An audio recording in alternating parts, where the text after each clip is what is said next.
Hi, I'm Scott Doonbeer from Act 4 Publishing. And I'm Kevin Gardner of 12 Gauge Comics. We're here to tell you about our Kickstarter campaign for Jason Pearson's Body Bags Artist Edition. As many of you know, Jason passed away in December of 2022. He was a dear friend of mine, and in my opinion, one of the most talented comic book creators to ever work in this industry. His work for Marvel and DC on books like X-Men, Deadpool, Spider-Man, Batman, Harley Quinn, and so many others was well regarded. But no matter what he did, it always came back around to body bags, his wildly controversial and wildly successful creator-owned series that debuted in 1996. And all these years later, we're still talking about it. Now let me hand it over to Scott, who is the Eisner Award-winning creator of the Artist Edition format. He'll tell you a little bit about that and why he wants to do this book. Jason Pearson was someone that I worked with over the years when I was the editor-in-chief at Wildstorm. He was a friend of mine. He remained a friend throughout his life. Incredibly talented guy. I wanted to do something that would solidify his legacy, and I thought the best way I could do that was to put together an artist edition. It takes original comic art and prints it in a format that is as close as possible to what the original art looks like. So you're talking about a book that is printed the same size. This book will be 12 by 17 inches, and it will be scanned in color so you can actually see all the little nuances that make original art unique. Everything as close as possible to the actual intent of the artist. And that's our tribute to Jason. On top of the Artist Edition hardcover, we have two other books we'll be offering in this campaign. Both are 64 pages in length. Both are 8-inch by 12-inch in size and perfect bound. Really nice presentation. The first is called Locked and Loaded, and it is a Jason Pearson sketchbook. It's a convention-style book that has all of his private commission artwork that most people have never seen. The other is called the Artist Edition Plus book, and we're doing that because Jason never sold a single page of his body bags work. That's from the sequential pages, but also the character designs, early concept art, all the way through the final pages he was working on before he passed away.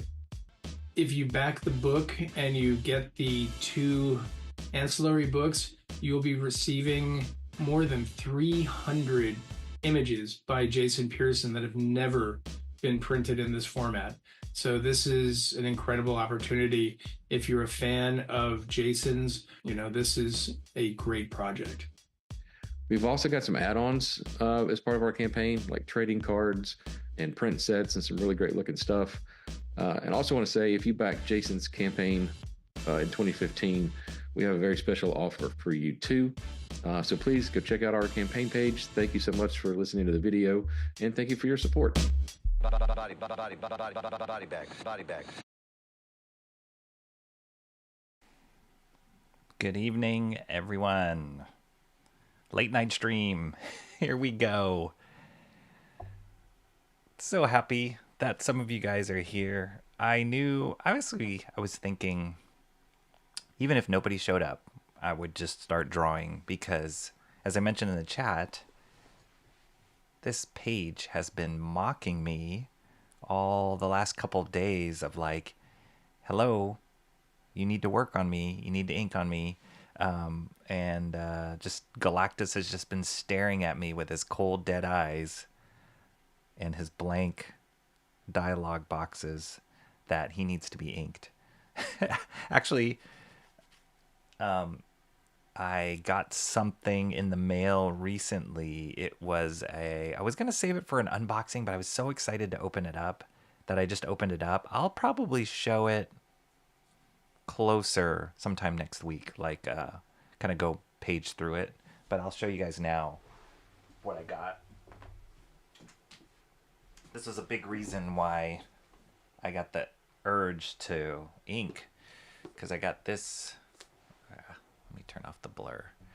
I got this bad boy in the mail. Come on, mouse. This bad boy in the mail just before the weekend started. And it's a Savage Dragon Vault Edition, which is pretty much Image Comics Artist Edition, what they call Artist Edition.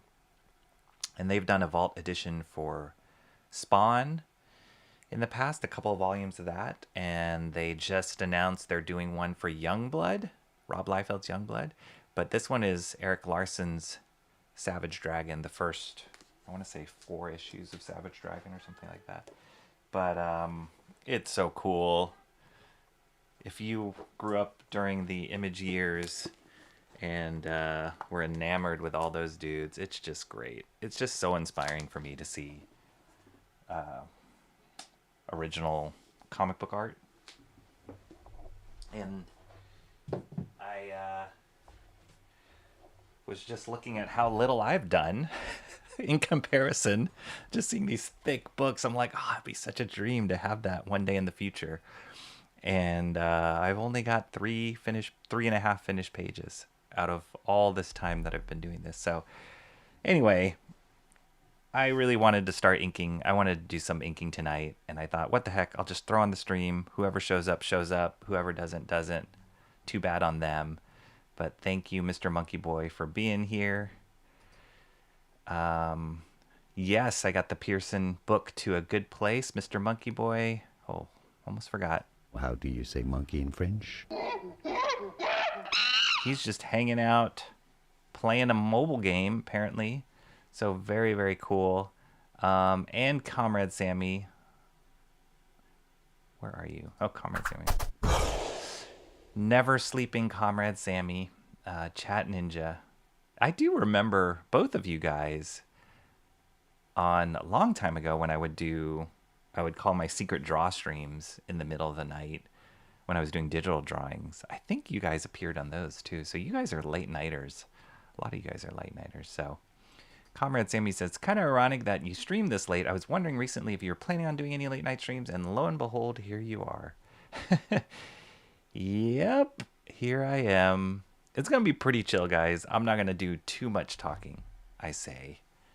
40 minutes later before I get to the drawing. No, really, I won't be. I think I'm just going to do more drawing. I'll kick on some music, some crazy YouTube music.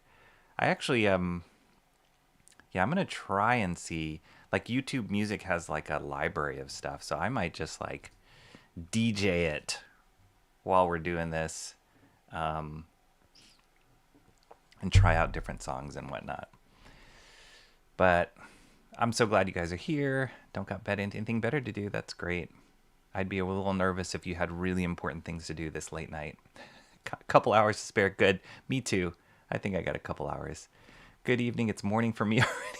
Oh, geez. All 2 of us. You know what? You guys get the gold stars today. Whoa. Yes! That's awesome! Awesome One can't be outdone. Go to sleep, Awesome One. I know. What the heck am I doing? What the heck am I doing now? I'm going to be drawing more tonight, Awesome One. So if you can hang for a bit, spice up the chat as you do, that would be awesome. But if you need to sleep, no problem. Your back hurts, lie down. I'm going to try, Comrade Sammy. I am going to try. Seriously.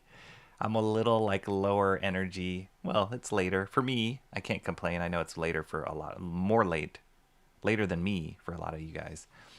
But I am a little bit low energy. Had a relatively busy day and ran a couple errands, just cleaned up, had some stuff to do for tomorrow or to prep for tomorrow.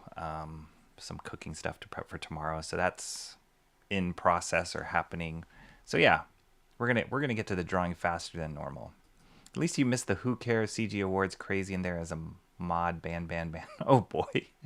I don't even know what that was. Who Cares CG Awards crazy in there. Well, it sounds eventful. Maybe I'll have to check that out later. I'll have to do a search. Maybe drop a link for me. Awesome One. I can do a search for that later. Wait, I saw some. Whoa. Something happened. Why did that go? Why did that pause? Hang on a second. Oh, wow, that was weird. Sorry. Why is that pausing? Do you guys see that? The last thing I need is technical problems to go, okay, I'm going to just move this down so that nothing, I didn't time out people. I kind of like the late night streams. They're always chill. Cool. Yeah, me too. Me too. Not so much Precious talking, but wait, I thought I missed a comment. Something about Mr. Monkey Boy. He said, Oh, before Larson went cuckoo. Yeah, his early Savage Dragon stuff was the best, was my favorite. The later stuff, for sure. Now the current stuff, I can't even read it. No offense, Eric Larson, but I don't. Yeah, when he Savage Dragon died, he had a son, and I don't know, it went all crazy. So I just liked it when it was pretty clean. I mean, I admire the dude for drawing the book as long as he has. Outside of like Todd McFarlane, he has like been one of the longest continuous artist creators on his creator-owned book at Image. So that's great. Other thing I admire about Eric Larson is, yeah, he pencils and inks and writes all of his stuff. And I've seen him a number of times at Amazing Fantasy at Frank's store. I was wondering if I could like leave my Vault edition at Frank's store and ask if Frank can get him to sign it. That would be pretty cool. We'll see. I'll kind of test the waters and see if Frank can do that. But yeah, this is really cool. Very, very cool. And I'm excited about the Youngblood, Rob Liefeld Youngblood Artist Edition coming out. Am I paused? Yeah, that's a new one. That's a new one. I don't know. I don't know if you guys saw it, but I saw a big pause symbol. It had to do with my camera software, but hopefully it's working now. Are you sure? It was pretty drama, lots of potty mouth. Oh boy, sounds crazy. Late night, David Alicia. Yes, late night. Are you a late nighter, David Alicia? Welcome. It's gonna be a late night draw stream.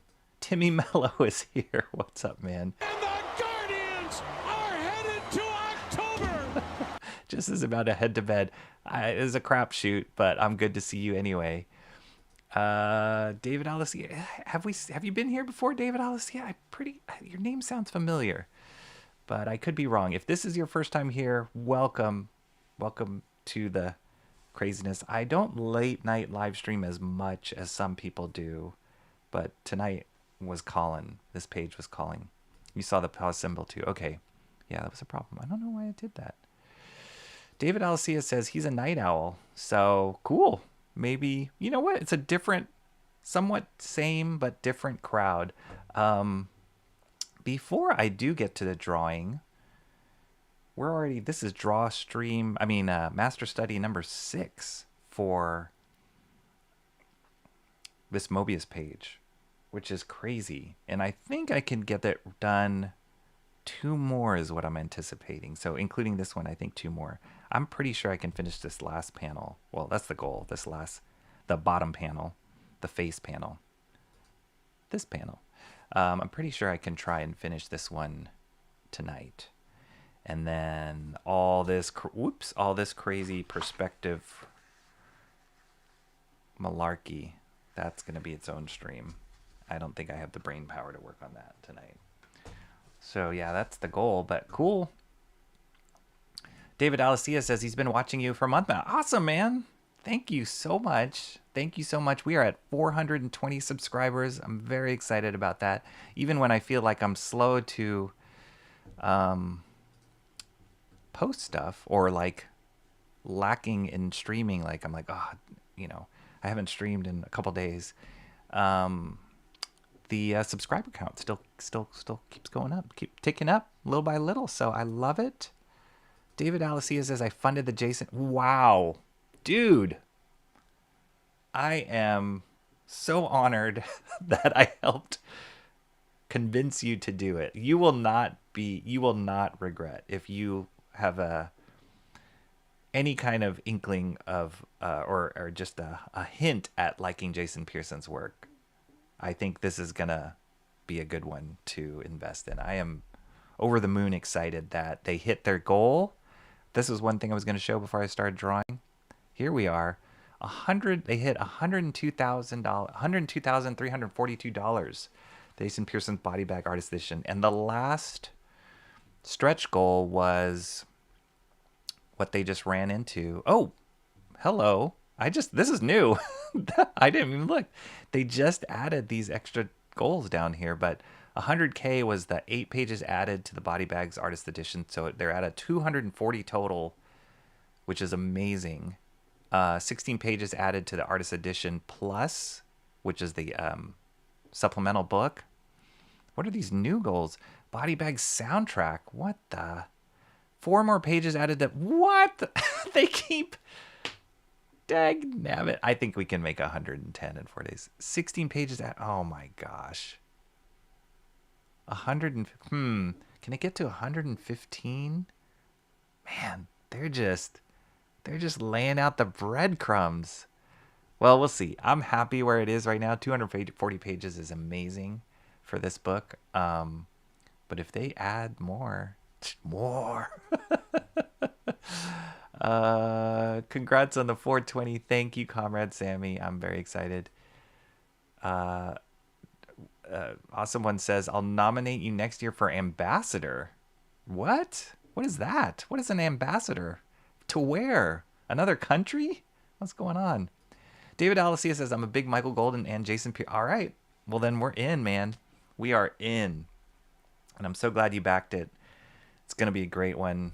I think it's going to be one of my favorite ones, if I can imagine, of the Jason, of the artist editions that I have. So very, very excited. David Alicia says, you got to check out John's Long Box Walt Simonson Show, original art 5-foot piece. Oh, I think I've seen, I follow Walt Simonson on X, and he's been posting like updates of this drawing, which it seems like a massive picture. So I'm assuming he's doing it for John's Long Box. Yes, because it looks incredible with like Surtur in the middle with the flaming sword. It looks incredible. So wow, that is amazing. Yeah, I got to check that out. Heard Rob Liefeld is going to have Ryan Reynolds write a Deadpool comic in the future. What the? That could be so cool. Yeah, I'm all in on the Rob Liefeld YouTube. Rob Liefeld Youngblood reemergence, and he's been a huge supporter of the Deadpool movies, probably because they're making him a lot of money with the royalties on that. But yeah, he's great. Rob Liefeld's, I don't like all of his art, but I do. When I was younger and when Image started, he was one of the, absolute gods of Image comics for me. So, oh, weird. I think I made a mistake with. Sorry, I'm just, I'm loading up my nib, and I was cleaning it just before, earlier today. I was cleaning it, and I used, probably a rookie mistake, I used a, like a wet wipe to clean it off, because I couldn't get some of the dried up ink off of it. And I think that wet wipe left some sort of like soapy residue on it because the ink is not sticking to it. So I am going to switch my nib right now. Here's the metal nib. They're called G nibs. I guess that's the size.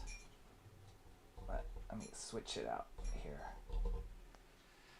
I may have inadvertently destroyed that nib, but we got a new one here. So this is going to be real sharp.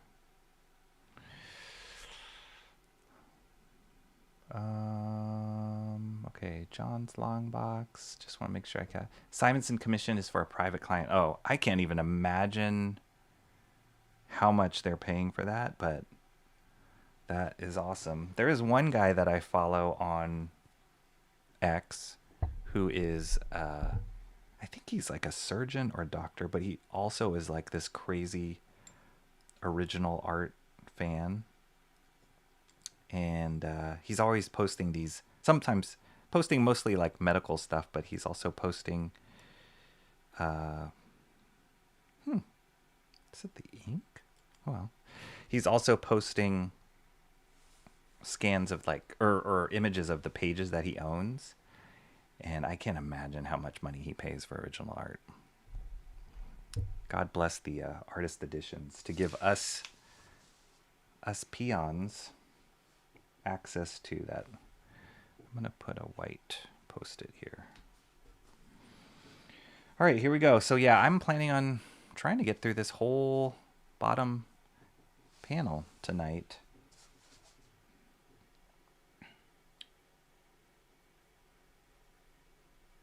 Goodness, I should have warmed up.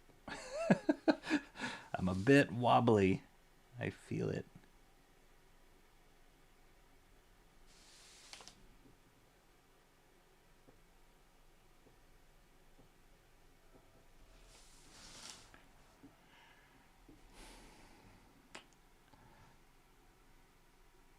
I would be an ambassador to draw Book of Stan. Sounds good. To Groomsman Land. Sounds good. Rob's retirement was short-lived. That guy, I mean, he's a hustler. Him, I'd say all the Image guys, mostly Todd McFarlane and Rob Liefeld were like the main businessmen of the group, I'd say. The wheelers and dealers. And I'm amazed. I'm always amazed at how much energy both of those guys have. And they are, what, in their 50s? Almost 60s now? But the incredible amount of energy that they have for comics and for what they do now, even as they get older, is really inspiring.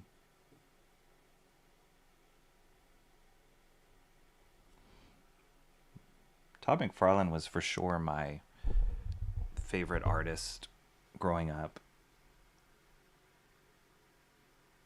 And now I really don't like, but his art is not as great as it used to be.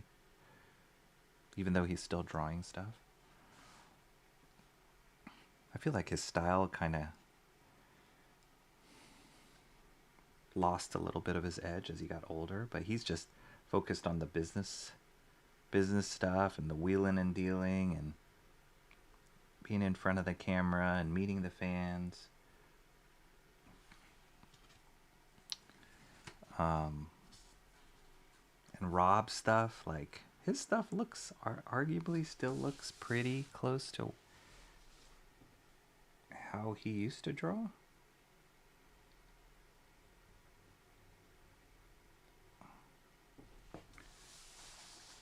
He's still selling and promoting his stuff like crazy. He's a great promoter. I know he does a podcast too, Robservations. I've listened to that quite a bit. Really fun. He kind of rambles on, but he's just got so much energy.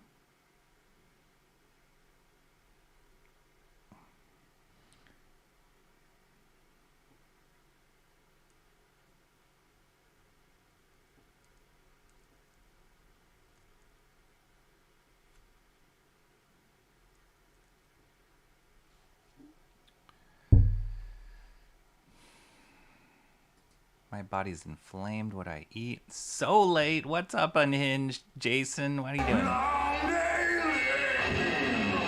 Is it late? Is it really late? You guys are all here. So, you guys thrive in this late night. I could have either watched another episode of The Penguin or streamed now. So Penguin's getting dark too, really dark. It's still good. I'm a few episodes behind, but it's getting super dark.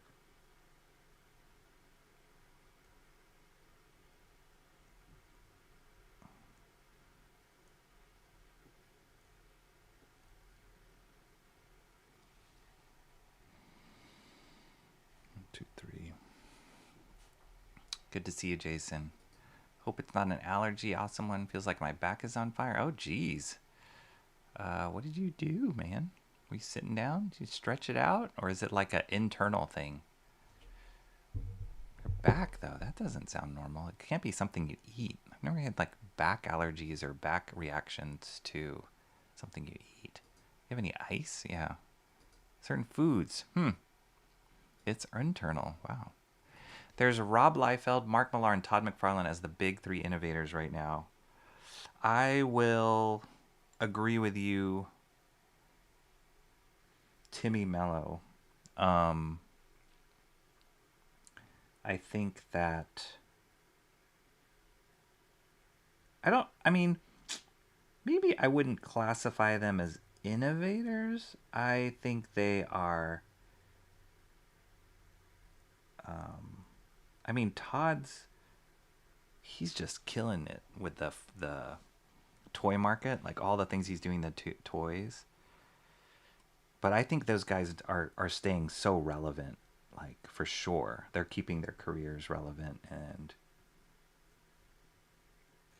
the books they're producing are really high quality. Even if they're not drawing them or working on them, they're spearheading them.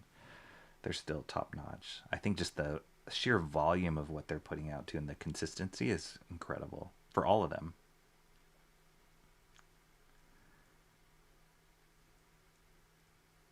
And I think they're such positive voices for the comic community too, which is great. You know, they want to see it do well. They want to see it succeed. And they're in a different point in their careers where they have the pull to do things. They kind of can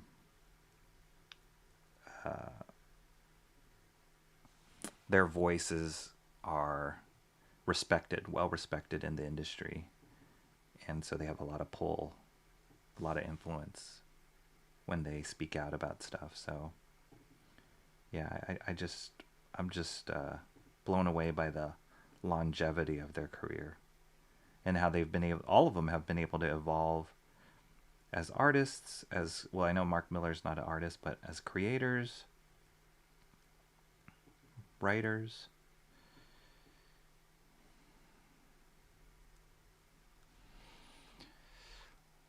Todd's Violator cover was really good. I don't think I saw that one. What I did read today actually was the Kyle Hott's Violator, and that was really good. I loved it from the art. I don't know if you've seen that one, Jason, but the art in that one, Kyle Hott's is like, he did the Lobo cancellation special, which was great, but this Violator issue is even better than that Lobo. Like, it's some of the best art I've seen him do. So yeah, I recommend picking that up if you guys get a chance. Violator #2, I think it is. And the story was great. It was really fun, and just kind of it was just a one-shot story, pretty much. Violator fighting this Viking spawn, and the humans that were like affected by that. It was fun. Violator is such a fun character. But it's the best Violator I've seen drawn ever. Better than Todd's. It's like so cool.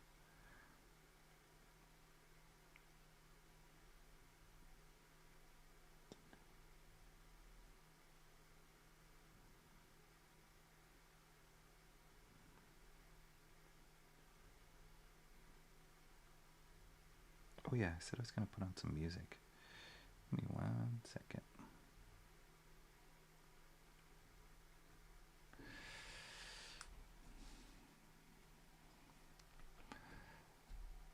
Deep breath, awesome one, yeah. Hope you feel better. Unhinged Rocky swears up and down he's going to do more drawing than talking, so I apologize for him if he never gets to your chat. Stop it. He made it. And the... I'm sure it's stress-related, family issues, and life in general. Thanks. Gonna listen to some AI songs where I used Bible verses for lyrics piece. All right, take it easy, awesome one. Wow, it sounds horrible. Hope you feel better. Drawing as well, so my chats aren't as frequent. Jason knows. Jason's the king of I'm not listening to the chat, so he knows. He knows. But that's awesome you're drawing. I think like doing a late night stream reminds me, I had mentioned this previous stream, just reminds me of the time like I'd be in college and we'd be in somebody's room, whether that's Shant or another friend or something, and we'd all be drawing on our own things, and and just chatting, talking about comics or whatever, movies or nerd stuff, and drawing at the same time. It was just fun, just hanging out. That's what it feels like with this draw stream, especially if other people are drawing while they're doing it.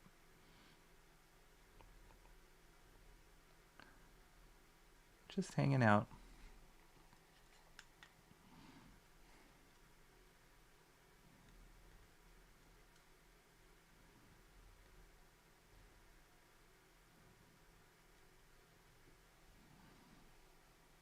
But yeah, that Violator comic, man, the ink work on that was insane. Insane. I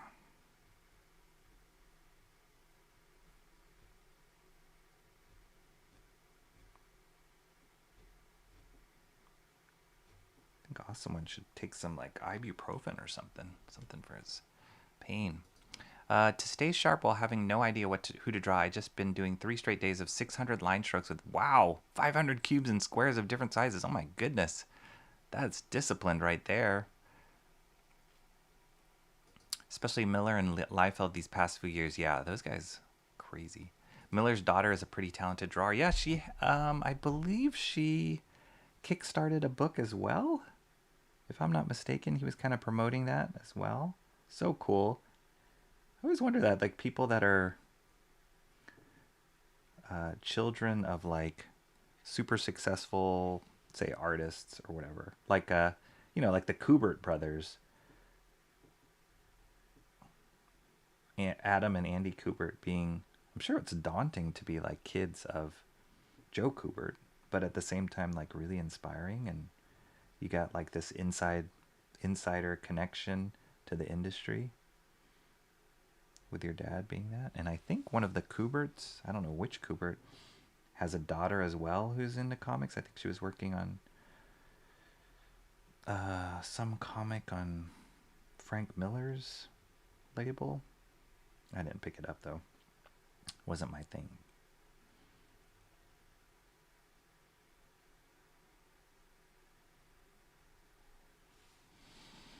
Craggly.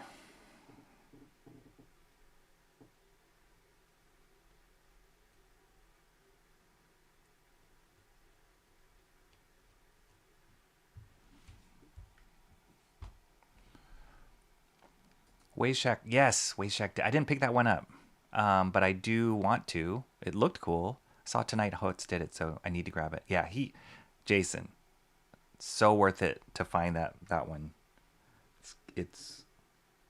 I've seen quite a few pieces by Kyle Hotz, like stories that he's done. Comics, one-shots. That Lobo one was the latest one that I saw, but this Violator is the best that I've seen him do. It's really amazing. I wish he did the whole miniseries. But yeah, I saw that artist. I don't know much about him, Wayshack, but I think I follow him on X. And his stuff looks cool too, so I didn't see it on the rack, but I'll have to pick it up next time.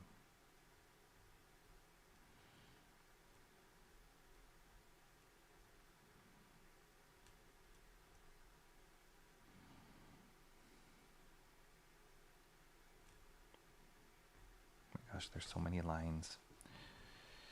So many lines.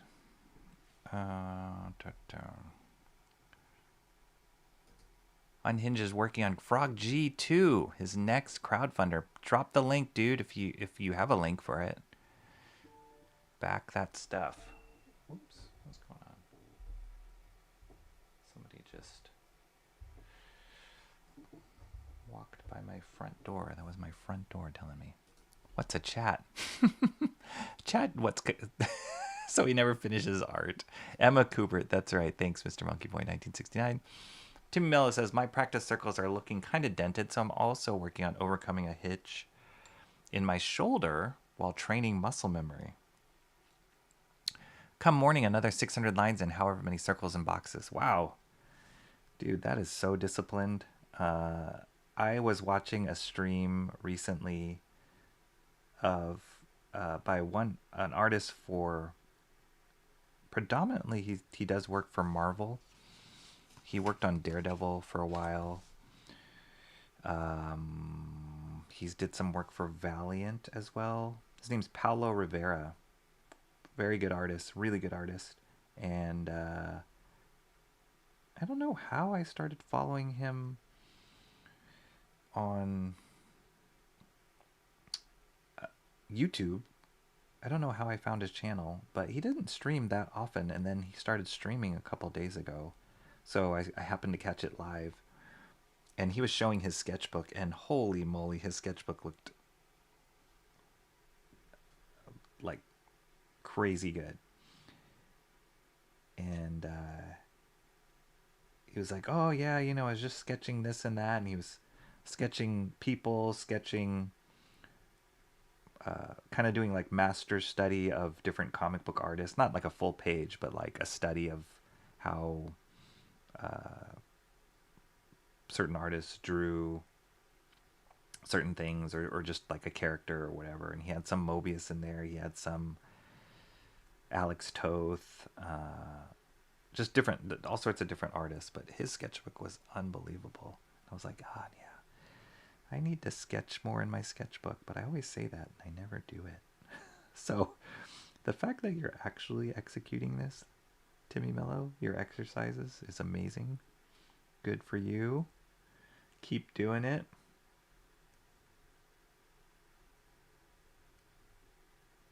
Because it can only help.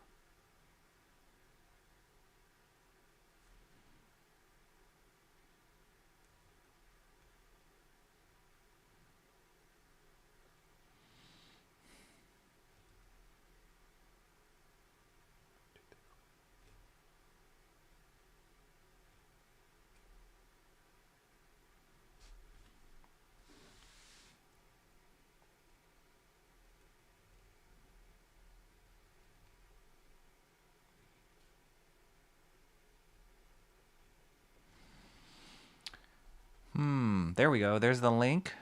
Frog G. Check it out, everybody.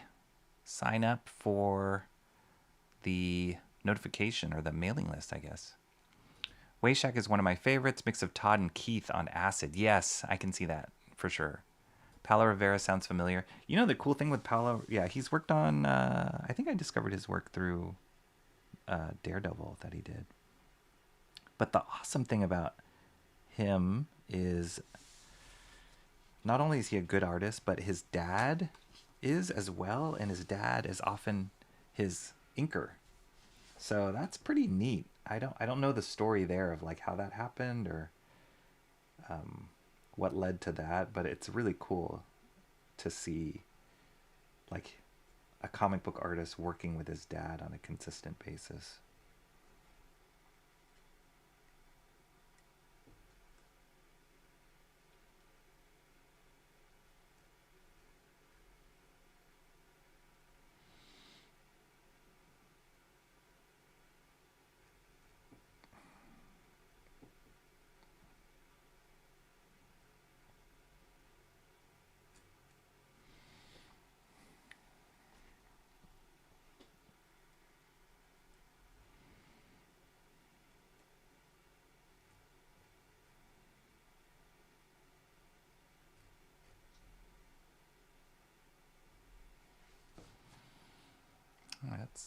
That's cool. It's cool to see that on the screen. It's like filling out all craggly and monument-like. You need to draw more penguins. I need to tighten a few things structurally on my figures. And, on my figures. And the only way that gets done is going back to the foundation, building a routine, and doing so. There you go. There you go. Like, I know when I was younger,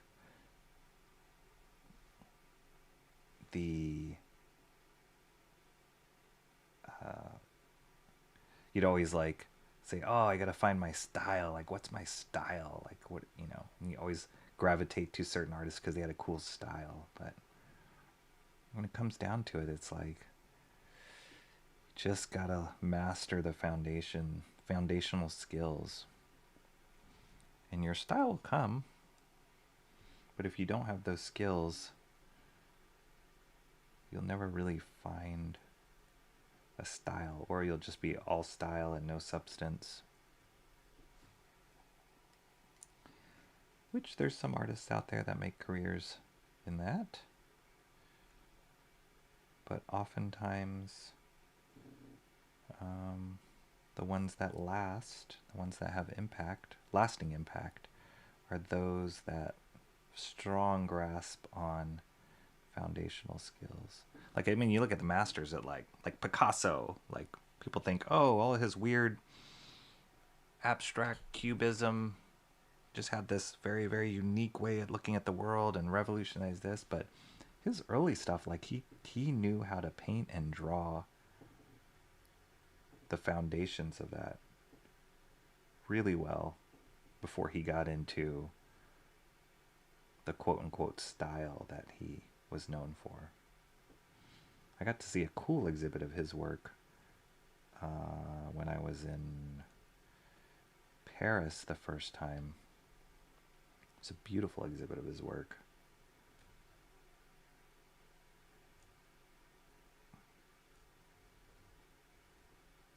And the sheer amount, going back to like Todd McFarlane and Rob Liefeld, those guys, even Eric Larson, just the sheer amount of work that you put out almost matters more than how good that work is.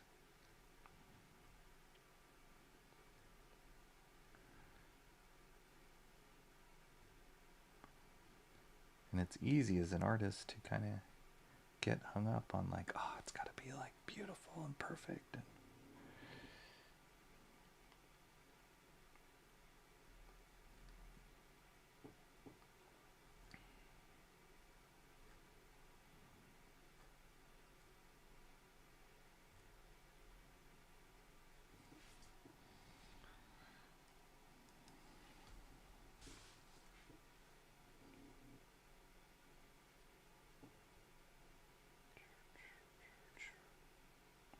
oh shoot, I keep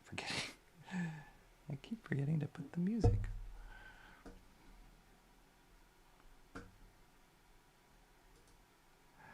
Galactus needs a drum and chapstick. Yes. Bingo. It's what separates casual art from professional potential art. There we go. I'm gonna make some chamomile tea. You want some? That would be great. You know how much I love chamomile. I just recently got from Trader Joe's, they had this blood orange rooibos tea, which is awesome. They also had a chocolate rooibos tea, which was great. But those teas don't have caffeine. If I'm going for caffeine, I'll either do a straight black tea or Earl Grey are my picks.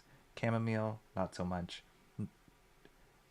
Caffeine-free tea, I'll do mint or rooibos.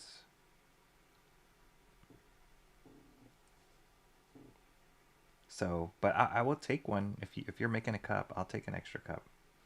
Comrade Sammy. I would not say no to that. I got to a phase probably when I hit my 40s. I was convinced by one of my friends that I should be just drinking straight up hot water. And I was like, that sounds horrible. That sounds like an old man Asian thing. And I kind of laughed at him and rejected him. And like every time we'd go out and breakfast or anything, even if it was a hot day, he would order hot water. He'd always ask for hot water. And so I started doing it. I was like, what is this hot water thing? And I started doing it, and I kind of got hooked on it. So sometimes I'll just drink a good cup of hot water. And as it's getting colder now, I'm like, oh, I need to boil that hot water. Starting to get a little chilly. Probably not as cold as where some of you guys are, but we are now kind of floating in the like 40s and 50s here.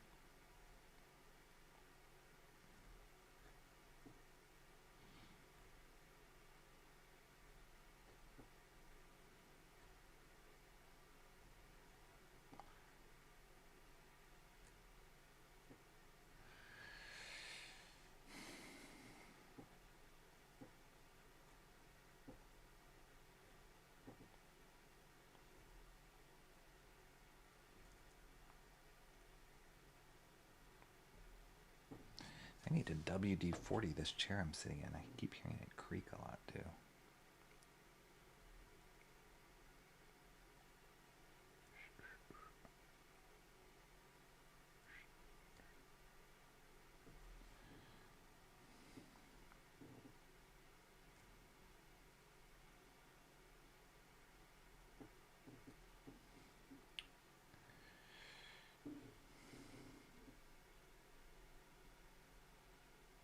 All right, I'm gonna do it for real here. Looking crazy good, dude. I'm out. Under the weather, need sleep. Later in chat and Rocky. See you later, Jason. Thanks for stopping in. Thank you so much. Hope you feel better. Yeah, sick season is coming in. People are getting sick a lot. Colds. Whatever. It's that time of the year, so stay well, everyone. Stay bundled up and don't be coming to these late night streams because it'll make you stay up later than you should be. That's why you need lemon and honey for flavor. That's true, but this friend of mine, he just goes straight up hot water. There's just something about the flavor of that, or the non-flavor of that. All right, we'll try this now.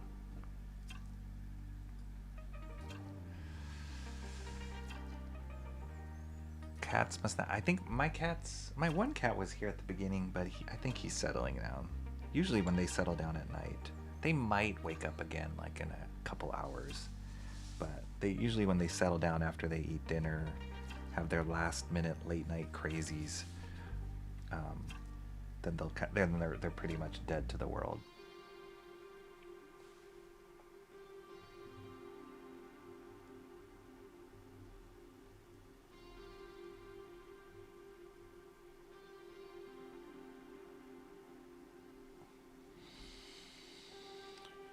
All right.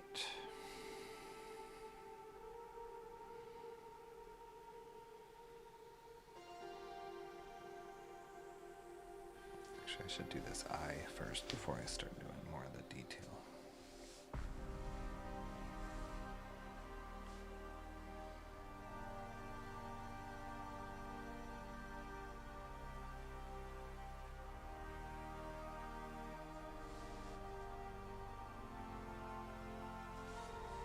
I really love the shape of these Galactus eyes.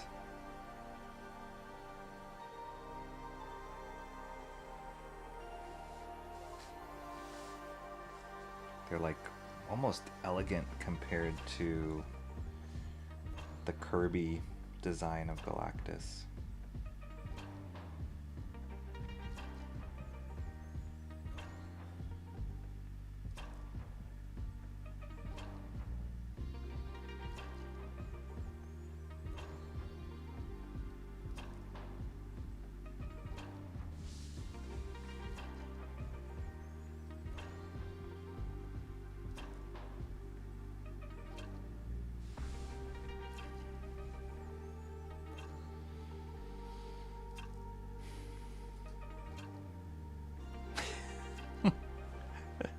Wait, do you put lemon and honey in the chamomile, or is he? I think he's talking about. Do you put lemon and honey in chamomile?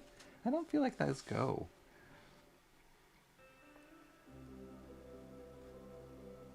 I've never added anything to chamomile. I guess honey, but lemon with chamomile, really?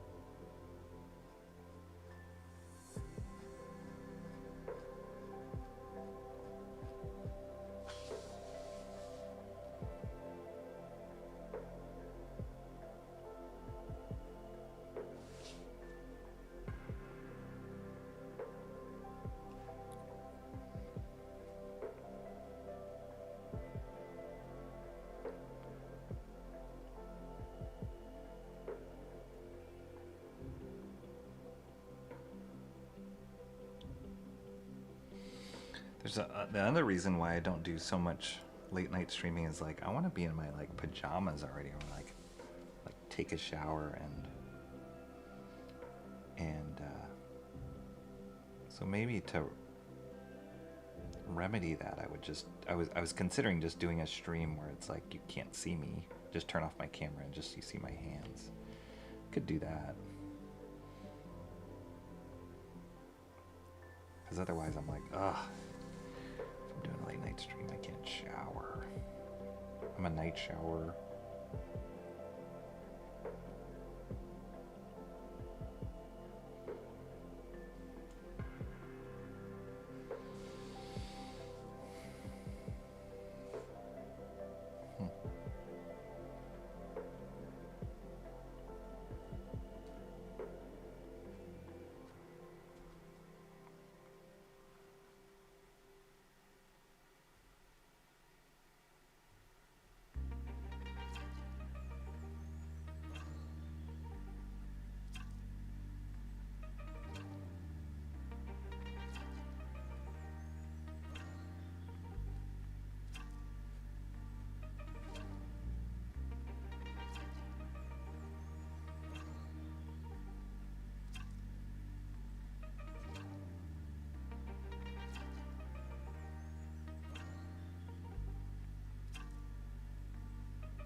What is up, Michael Bancroft? Is this morning for you? It must be morning for you, right? I figured if I was doing a late night stream, there might be some people on the other side of the world that might be awake. Wasn't expecting many, but welcome. Thank you for coming and showing up. Appreciate it. How's it on your side of the world?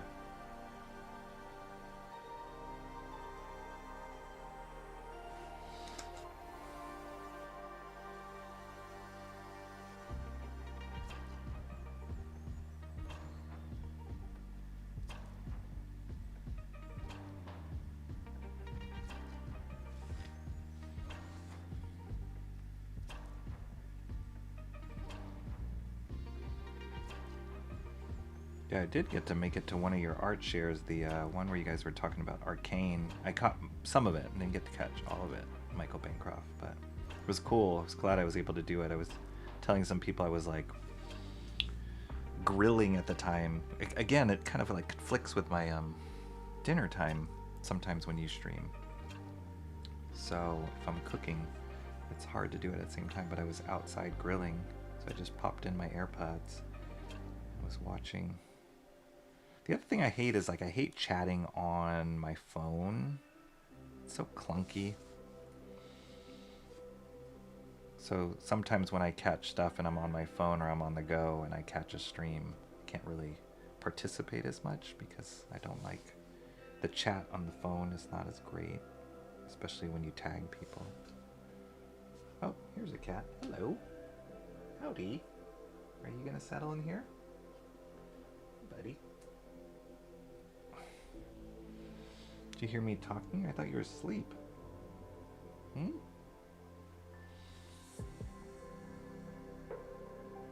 This cat, the one that just walked in, I have two. He's out of the two of them, he's the kind that would like just surprise jump on the table, which would be disastrous if he did that right now. So hopefully that doesn't happen.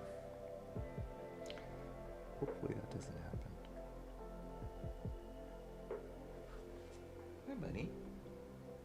No, you're so sleepy.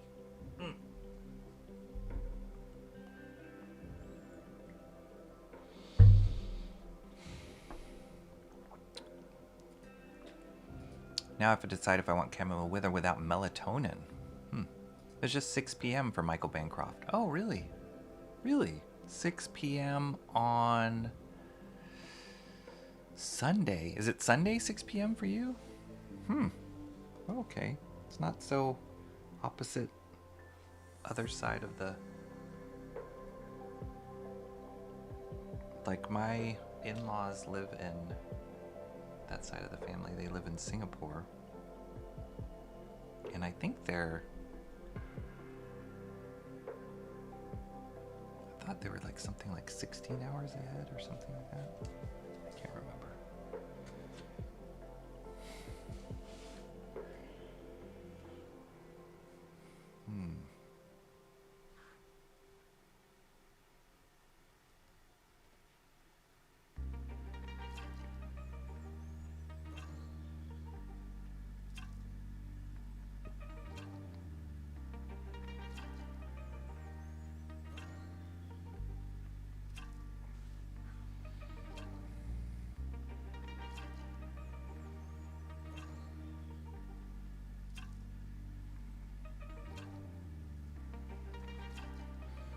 Somebody's saying something about Moebius. I missed it. What was it? Here, Timmy Mello. Moebius definitely referenced an old statue to get those almond-shaped eyes down. Yeah. I was looking through that that Mignola book, that new Mignola gallery book that I got of the gallery show he did in New York, the Philip Laboutain Gallery or whatever. And one of the ways they described Mignola's work was sculptural, which I thought was so true. Like, it feels like his stuff is carved out of stone a lot of it at the time. It's so solid and blocky and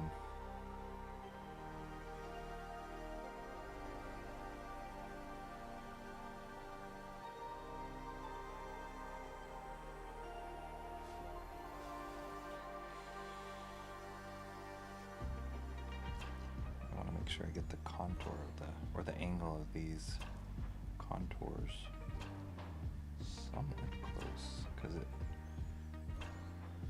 really directs your eye.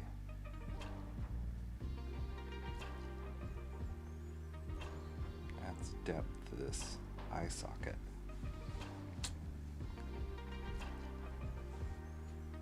That's such a cool face. I love it. Love it.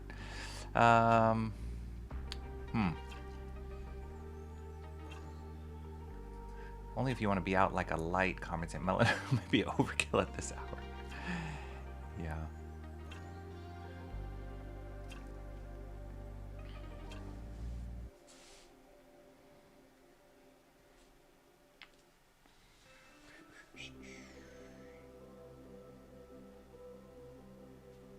Oh my gosh, how am I gonna do these hatch lines? They seem like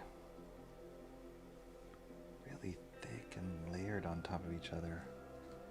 My nib is quite thin.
Yeah, same with these set lines here. It's like, I want to make sure I get the angle of the contour, the way that these contour lines are somewhat going in, because it like really feels that depth going in to the brow and then kind of turning up here at the edge. Whoops.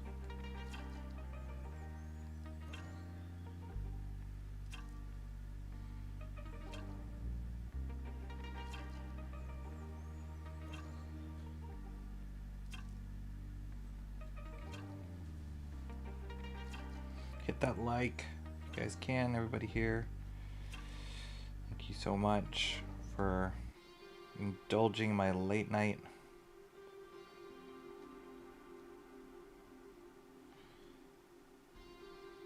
streaming.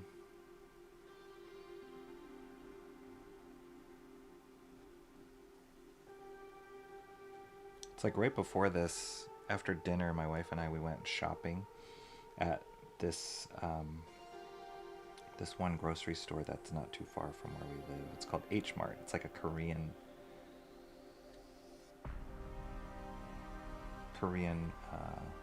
grocery store, but it's pretty packed during the day, pretty popular.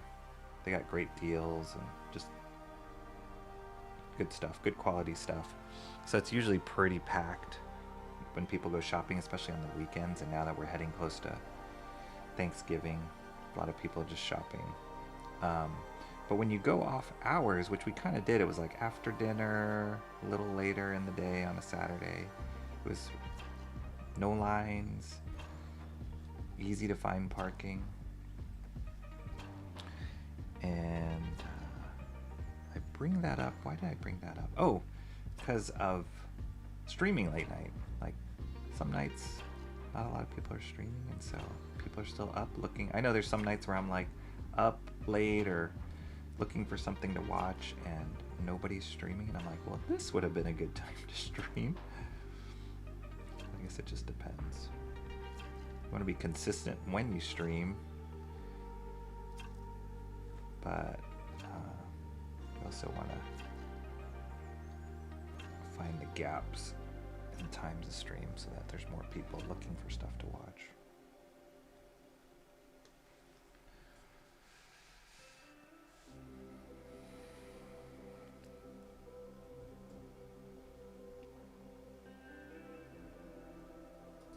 Like and subscribe, Comrade Sammy says. That's right.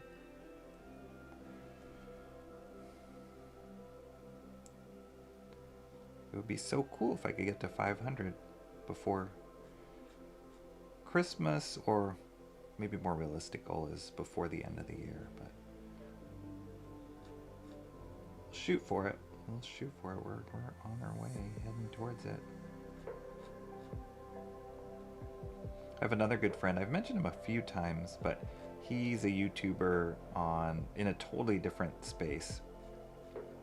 He's like in IT engineering kind of stuff, but he has a wildly successful YouTube channel called Byte Go, BYTE Go, and he talks about really intense stuff that's way over my head, like back-end structures of whatever.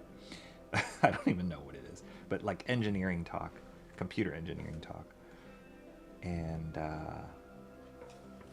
when I was starting this YouTube thing, he was one of the people I was asking like for advice and just tips, and so I just looked recently at his channel, and he just hit 1 million subscribers, which is bananas. I mean, he was already super high when I first found out he was doing this, but yeah, he's hit 1 million subscribers, which is crazy.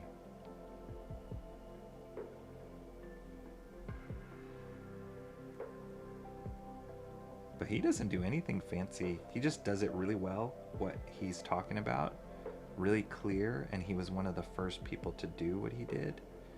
Talk about the things that he did in a very like clear, concise way. And it just like totally found his audience.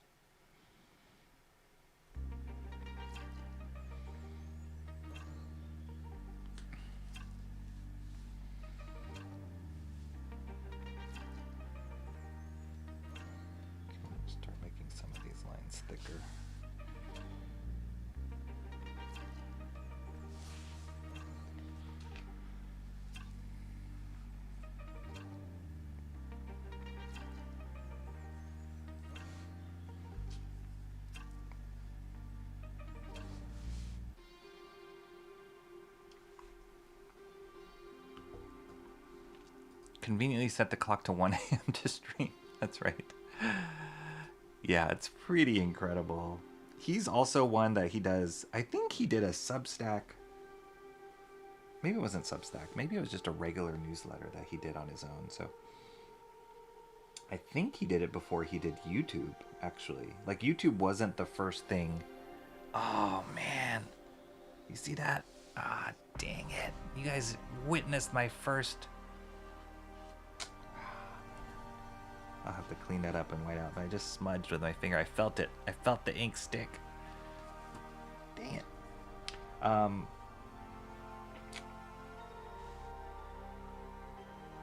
YouTube was not his first foray into building an audience. He started it off with actually a newsletter, and he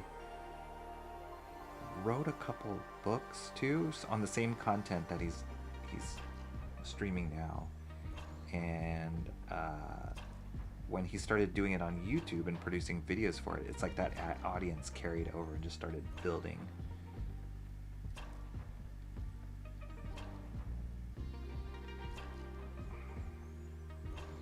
So he's another reason why I keep mentioning it, and I haven't totally explored it, but I'm leaning more and more to the idea of doing some sort of newsletter.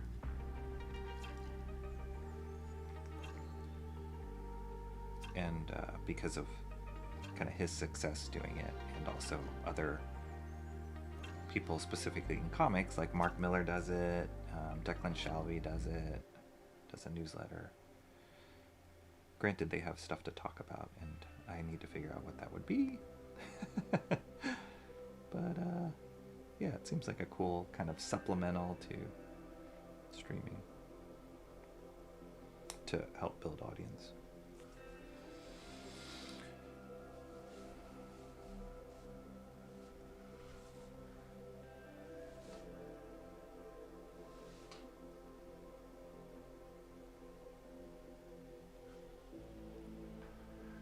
Comrade Sammy says, one day you'll hit 1 million subs, Rocky. Thank you. If not, I'll make people subscribe with her ninja skills. Antoine Dennison, how you doing? He's awake. See? I honestly wasn't sure if anybody would show up so late, but what I'm realizing is you guys are more now night owls than not.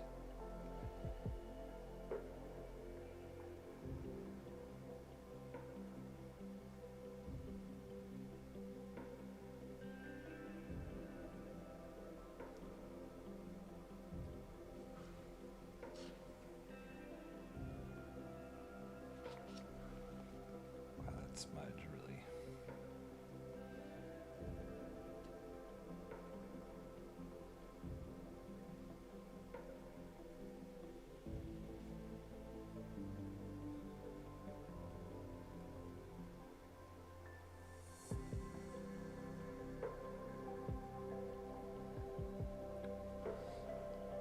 But that's okay, it happens to the best of them. I was looking at that Savage Dragon Vault edition, and like there was a couple places where he had like complete redos on heads, like head paste ups and stuff. That's what I love seeing too. Just the process of how they get to the final page.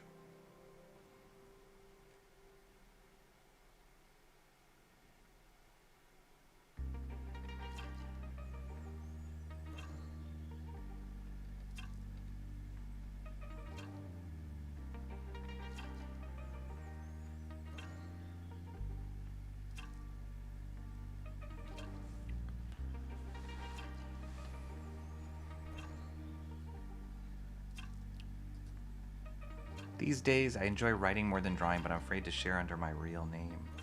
Antoine Dennison. Antoine Dennison is not your real name? Or you share the other stuff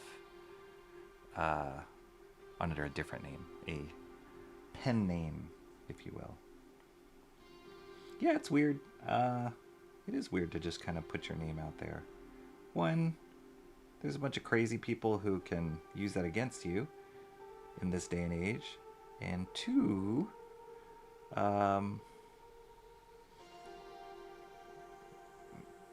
people can quickly judge you and turn against you and cancel you or whatever you want to call it.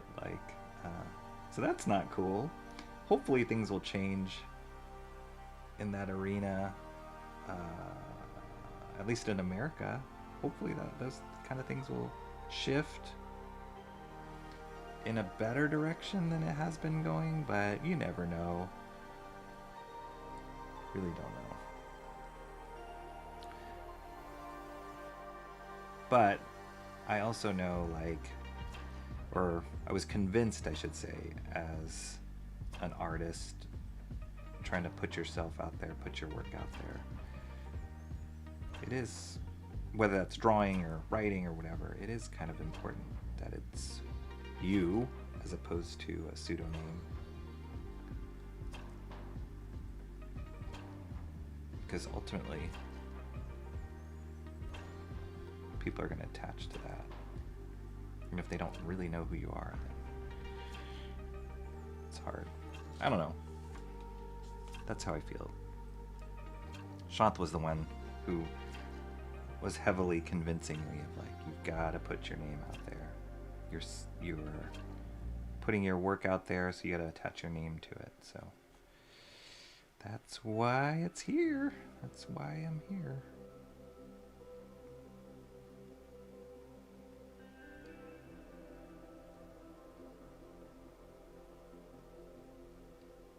Michael Bancroft was asking in his stream, how do you pronounce it? It is pronounced Rocky Ballesteros. I used to spell it R-O-C-K-Y when I was younger, because it was easier to explain to people that that's how it's pronounced. But as I got older, I was like, I should keep to the way that it was intentionally spelled. So I switched back, but then I still kept it pronounced Rocky. It's actually pronounced Roque.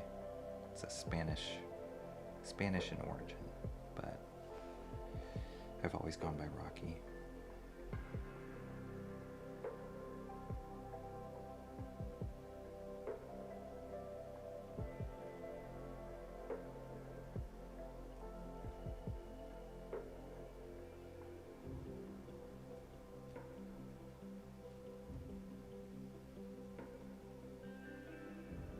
Oh my gosh, there's hatch marks for days on Galactus's face.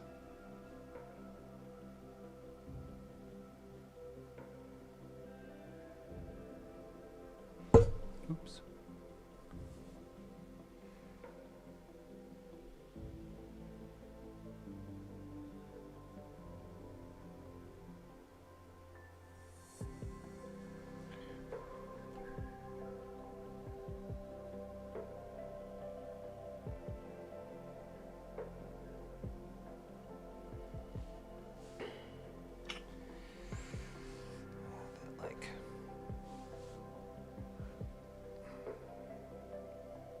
Those smudges are going to bother me, but I'll clean them up in a second.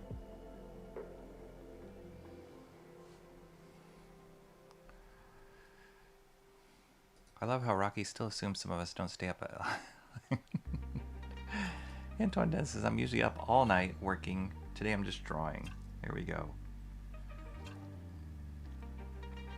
Shame on me to think that people in the chat sleep.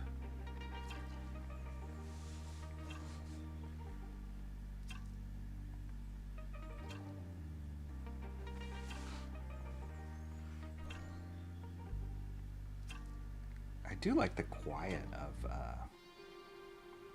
late night streaming, because when you do it during the day, then I'm always checking my phone and making sure that I'm not missing messages or emails that need to be answered. But when you stream late night, everybody's asleep, or other people are asleep, and you don't have to worry so much about it.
I'm hanging on by a thread to stay awake. It's okay. Timmy, maybe I should put like more exciting music, to be honest. Sometimes I fall asleep watching my own streams. So it's all right.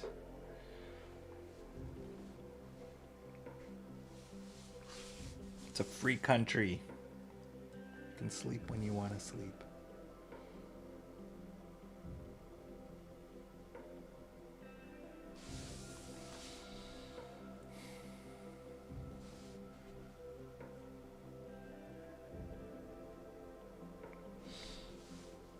Oh, Timmy Mello, I'm probably going to a, looks like it's going to happen. Probably going to a Warriors game on Wednesday, which I'm pretty excited about. Be playing the Seahawks.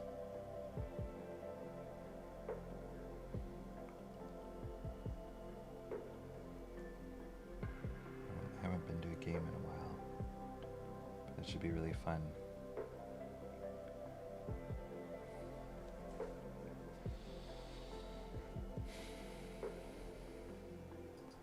There's a Bolland Artifact Edition. Yeah. Are you talking about the Killing Joke one? Yeah, that one. I have so many versions of Killing Joke. I think there's also a Bolland like 2000 AD Artist Edition. But if you're talking about the Killing Joke one, which just came out, if I'm not mistaken, Antoine Dennison. Yeah, the only reason I hesitate to get that is because I have so many versions of Killing Joke. I know it includes some other stuff too, but I have so many versions of that, and I'm like, ah, do I need another one? And I think that one is pricier than usual artist editions go, because Brian Bolland is a master.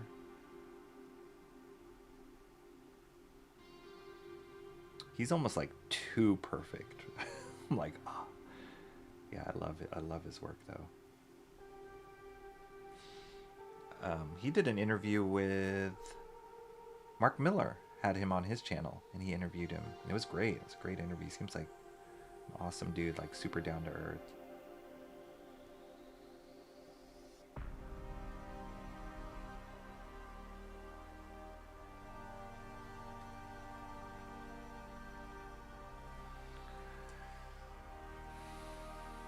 Antoine Dennison does use a pen name. Antoine Dennison is my real name. Okay, cool.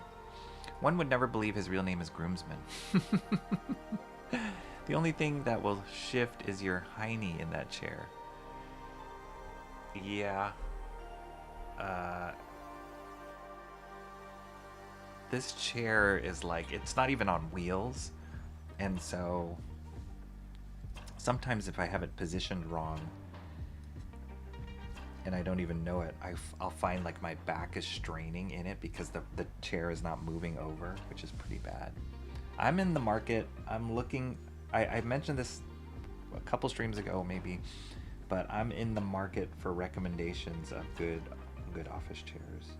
I know the Aeron chair is kind of the go-to office chair, but it is so expensive, and to be honest, I've used the Aeron chair before at offices and stuff, jobs that I've been at, and I was like, didn't really like it, but if it is the best and people continue to recommend it still, then I may look into investing in one. I used to have one, but I got destroyed in some floods that we had in our house.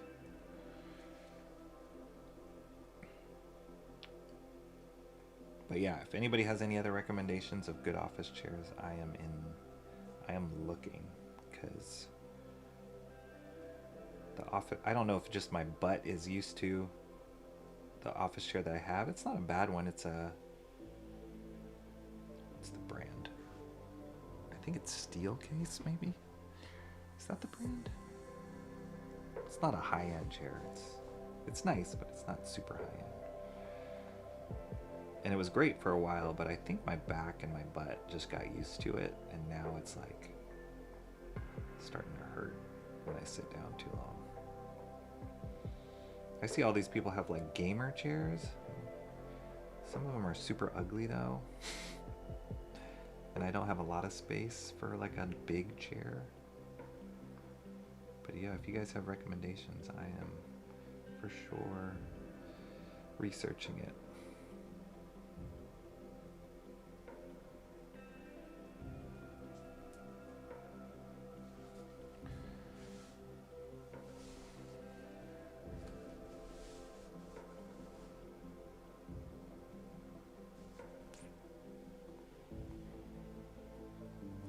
It's nice because this has like a darker tone from the coloring in it, but I won't have that. I'll just have line work, but I may have to go thicker.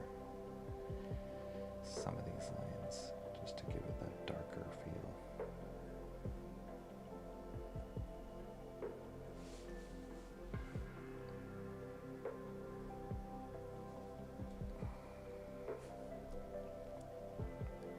I like your name. It's a good, strong name. Thank you, Mr. Monkey Boy. Moebius was Jean Garad's pseudonym. He didn't do that too bad.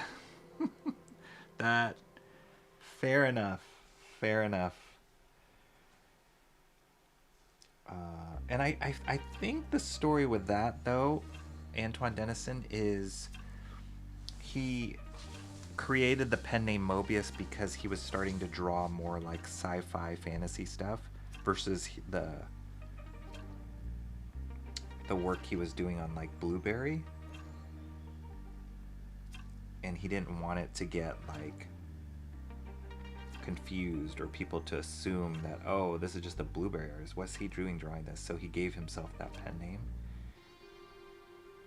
And it wasn't before long that people knew it was him anyway. I don't think he was trying to hide it.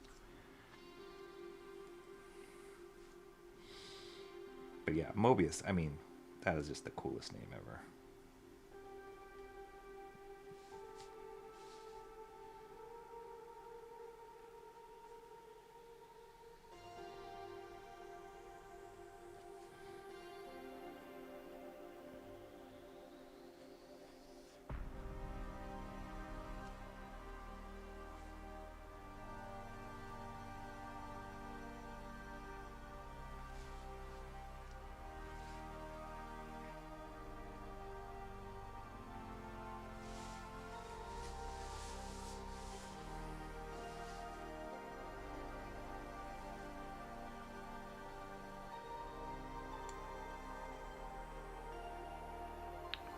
TV makeup isn't going to clear up the craters along. Yeah, he needs a facial. He needs like some skin cleanser and what do you call it? Azelaic acid. He needs some Korean skincare to like smooth out.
This is where I needed to be like you, Timmy Mello, of like practicing drawing my lines, because those did not come out as straight as I was hoping.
Trying your chamomile with honey and lemon, Timmy Mello. There we go.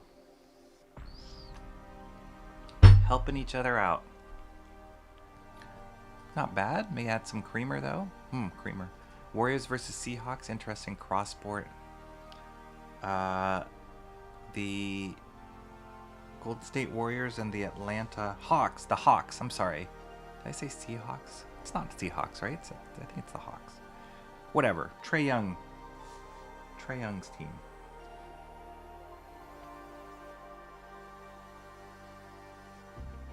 The Seahawks is football, isn't it? Whoops.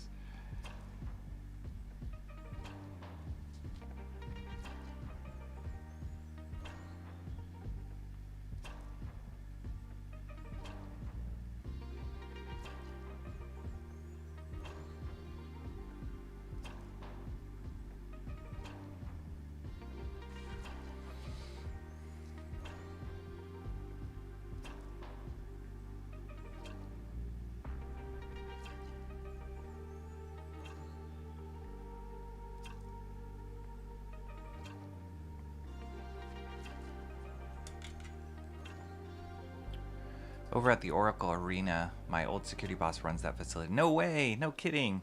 That's so cool. Yeah, it's great. Oracle's fun. It's a great venue.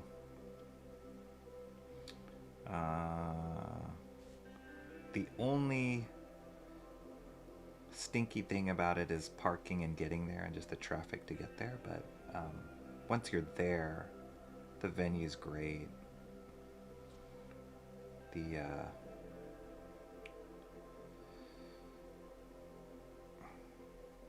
Just the facilities itself, and outside the facilities they have this huge viewing screen for people that are not inside the stadium that you can just sit outside and watch. They got pretty good restaurants there.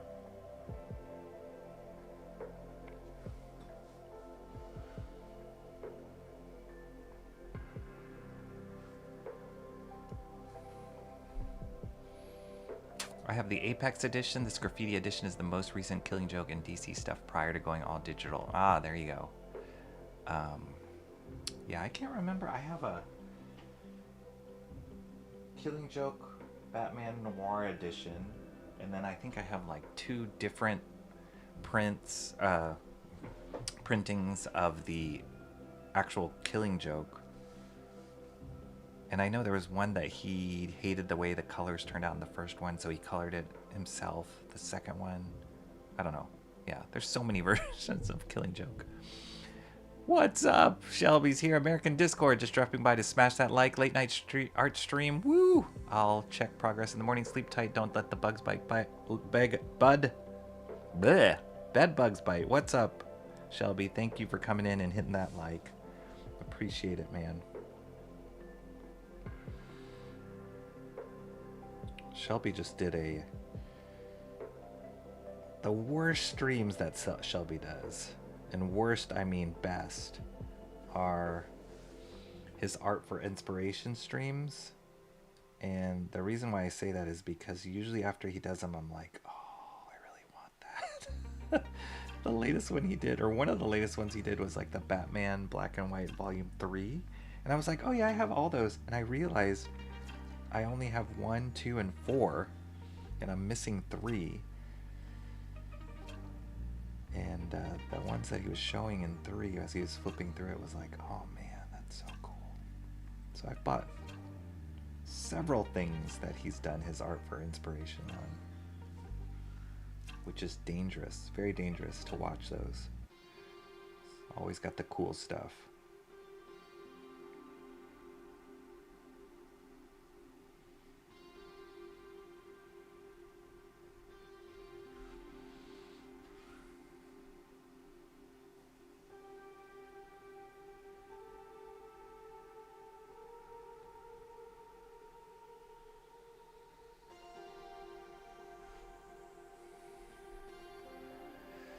Lemon gives life to the chamomile teal, but it does come a bit tart. Still, I never needed cream or anything.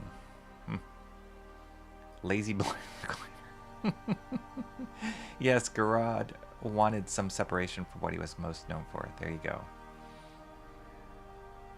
Always drink my teas with creamer.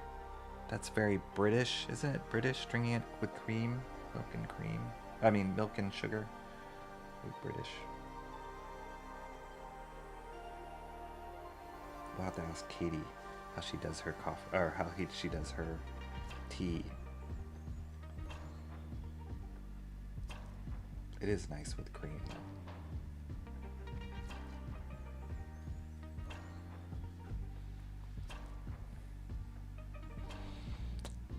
That's one of the reasons I'm working like crazy on those lines. I've got to produce more steady lines. Yeah.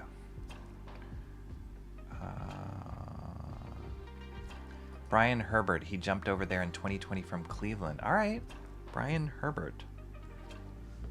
I'll keep that name in mind. I wonder, like, I have a good friend of mine who has had season tickets for the Warriors games for a long, long time, even when they were back in Oakland and way before they became the Warriors that we know now. Like, he was diehard fan through and through, even when they weren't great. And he's kind of become known amongst all the like regulars there. Anytime I've seen him at a game or gone with him to a game, it's like everybody there knows him. So I wonder if he knows your friend. I'll have to ask.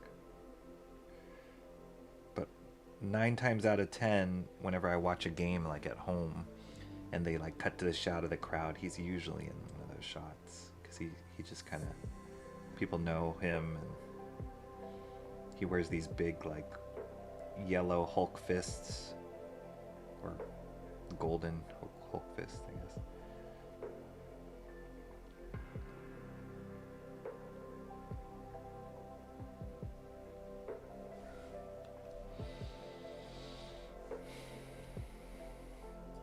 Ballin hated the original John Higgins colors. He recolored the book himself.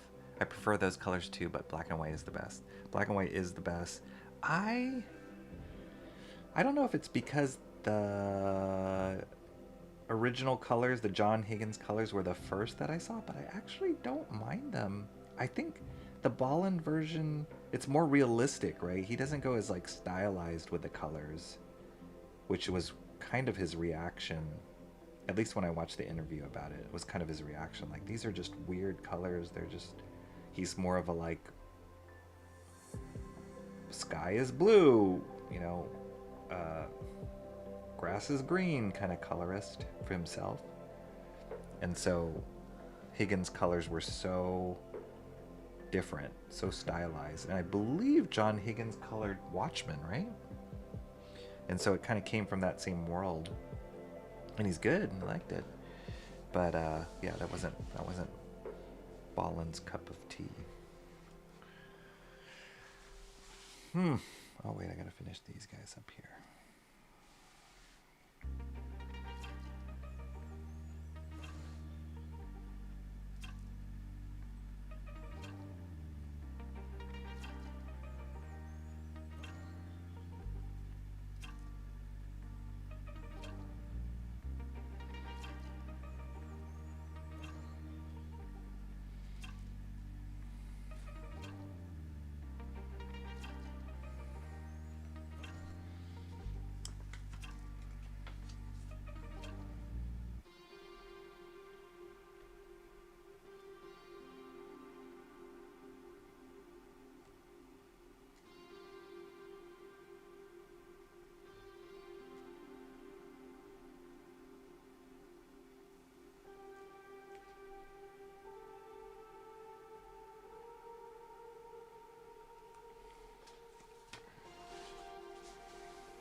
That's looking cool.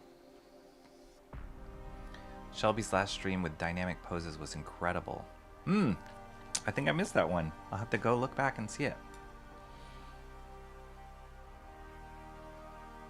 Superfans definitely help elevate the experience. Yes. Warriors were dookie for generations. As a kid, I didn't even know what state they were in. That's right. Yeah, they were really bad. And it's, you know, there's people that were fans. Those are the diehards that were fans even back then, when they weren't great. And then there was the whole We Believe era with like CMC, Christopher Mullins.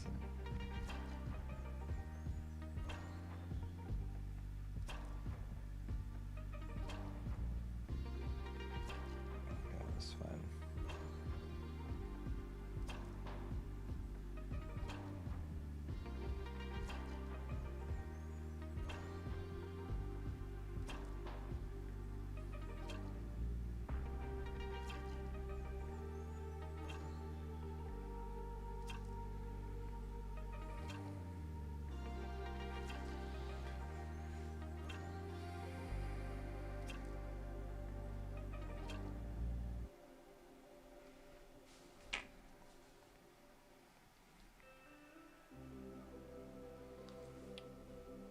It's a question. I feel like I finished control the like hatch lines.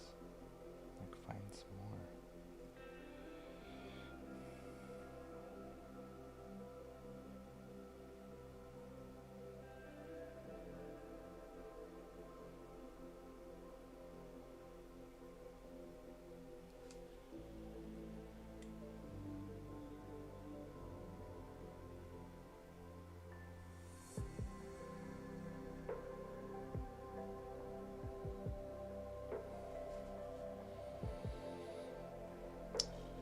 Okay.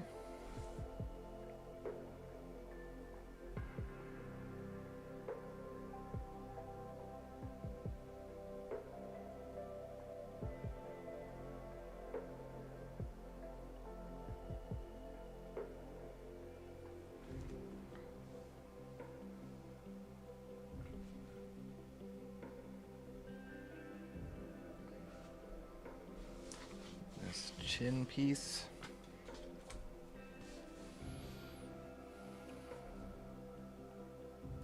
They didn't want to be the San Francisco Warriors. Yeah, they wanted to stick with the how they started, Golden State Warriors.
Rocky, how long do you plan on streaming? How long am I streaming already?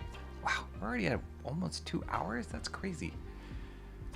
I'm down to keep you company for an all-nighter if that's what you so choose. Thank you, Comrade Sammy.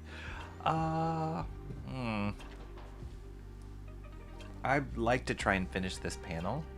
I don't have that much more to go. I have this stuff here, this guy's here. I'm gonna bust out the pens for these straight lines here. There is quite a few of these like hatch. Ugh, I didn't even see that. Look at all these contours. My gosh.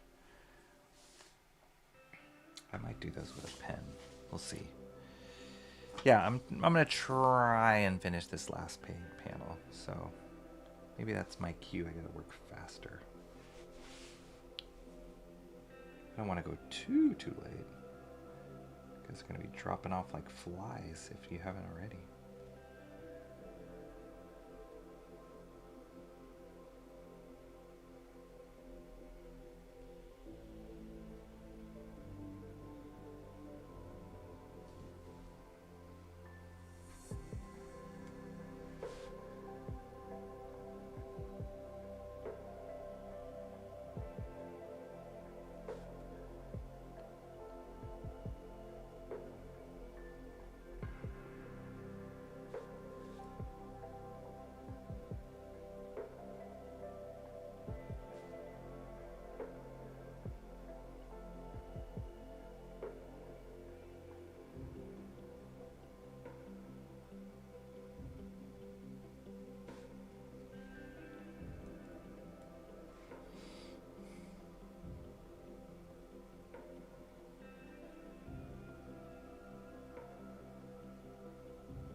I forgot I was able to take a nap earlier today, so maybe that's why I'm able to do this later night stream.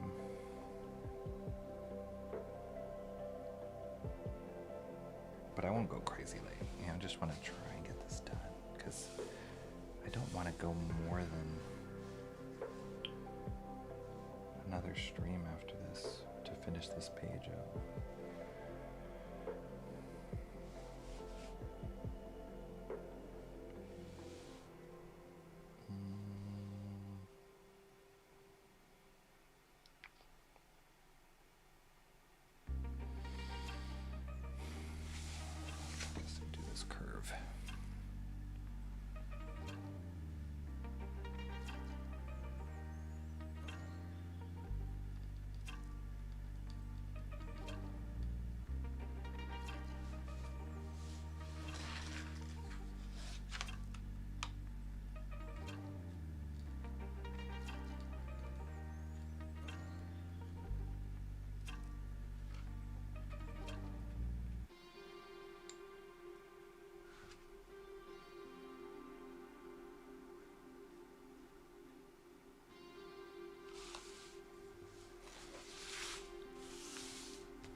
Oops.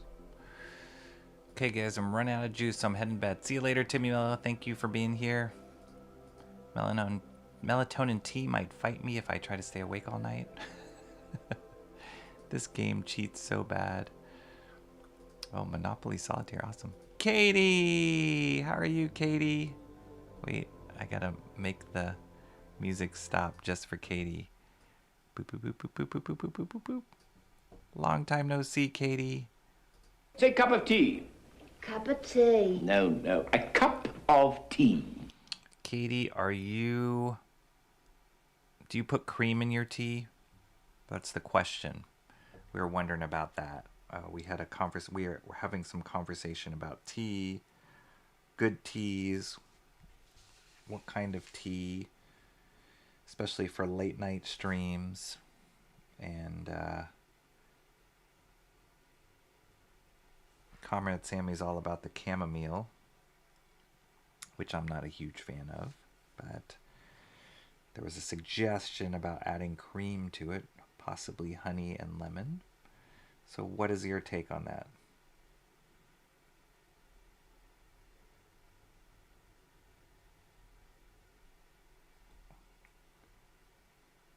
It's been a while, Katie, since we've chat. Hope you are doing well.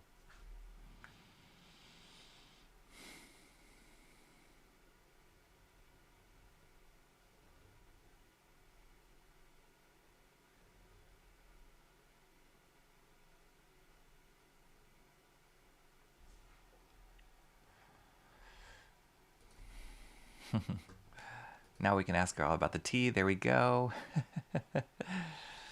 Milk and 2 sugars in my tea. There we go. That's very British. Very British. Are your sugars like the little square or the lumps? We had a friend come over who, she used to live in London, and she really wanted to share the like proper. She's not British herself or from the UK herself, but she lived there for a while and loved being there, and so she wanted to share with us the whole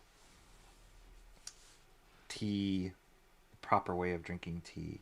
And so the sugars she got, that she brought with her, like she brought everything, like the tea set and the type of tea, and she made scones, and it was amazing. It was really, really great. Oh yeah, that was when I showed you guys the cream, the clotted cream? I can't remember what it's called. Clotted cream that we were eating with the scones. Anyway, one of the things she was mentioning was the sugar, at least the sugar she bought, was not like the perfect square cubes. They were like irregular shaped.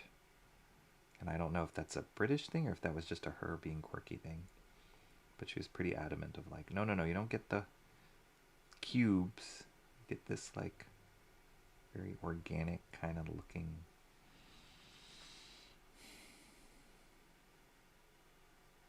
lumps. Is that the official name for them? 2 lumps of sugar.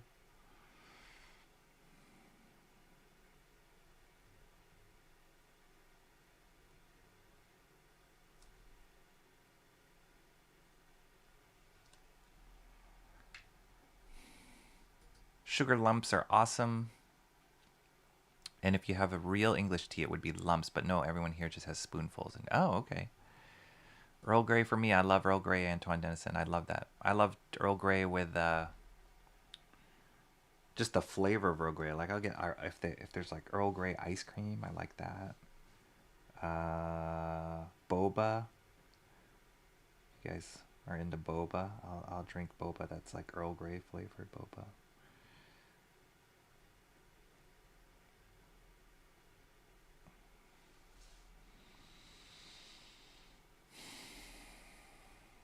And what's the origin of Earl Grey anyway? Was there an Earl Grey? Or was it it's not the color, right? Is it the name? I know nothing about Earl Grey or the history of Earl Grey.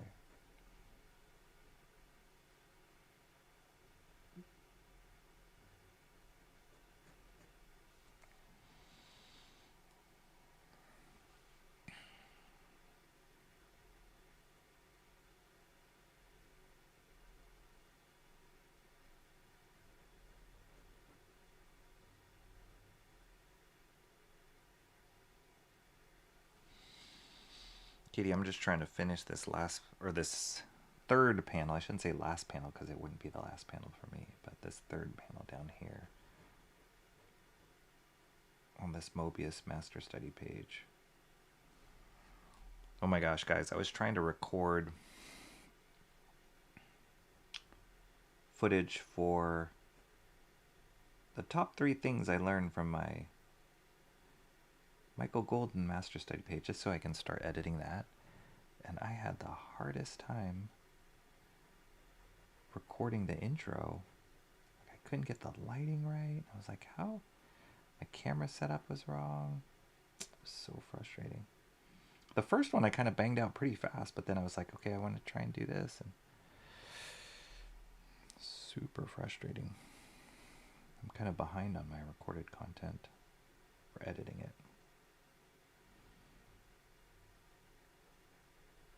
Several comic book shop spotlights behind, and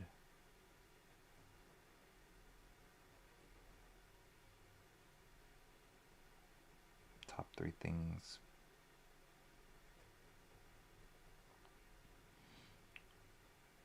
I love how, totally changing subjects, but I love how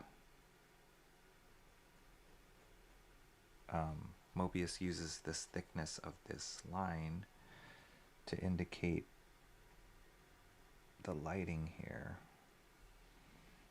where it goes from the spacing in the lines, the white between the black lines here is wide, and then it starts getting smaller and smaller and smaller, and then it feels like kind of gradiates the darkness down. That's cool.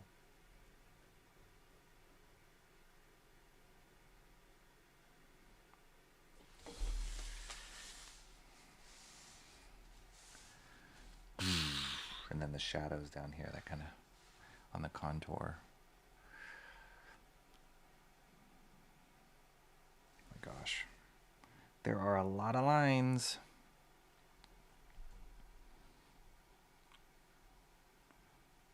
Earl Grey is lovely. I'd have that if I went out for an English tea, not really a tea that we drink every day. Sugar cubes, Katie says we call lumps. Keep hearing people talking about Earl Grey. Might have to switch my chamomile with it sometime. Yes, Earl Grey's the best. There's tea, and then there's herbal. Herbal teas or flavored teas. 2 different things here in the UK. I prefer herbal tea personally. I'm actually a coffee drinker. No, that's fine. Is the coffee in the UK good? Some diehard coffee drinkers here. Artisan coffee drinkers.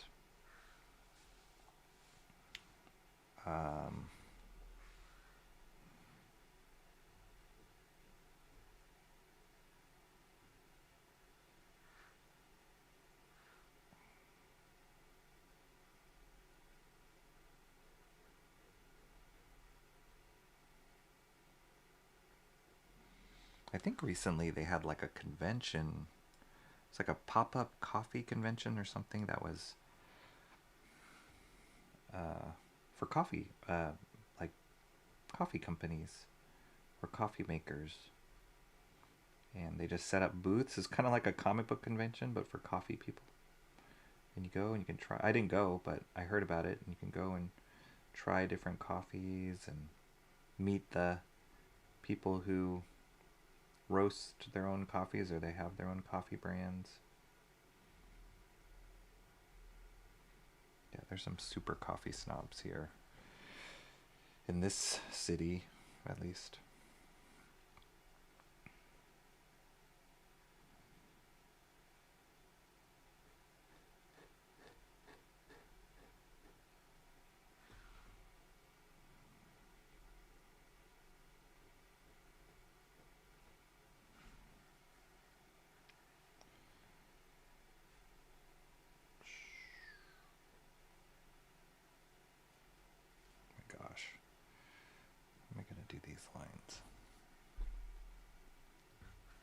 Just one line at a time, I guess.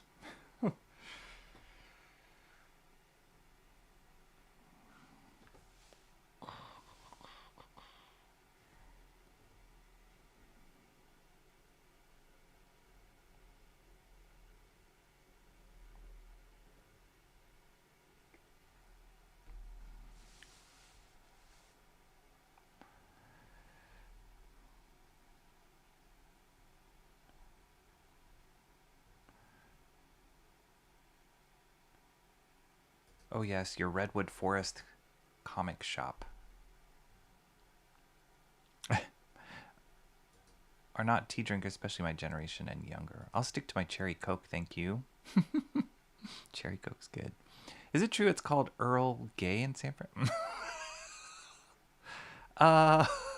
Not that I know of. Oh my gosh, that's a late night joke if I ever heard one.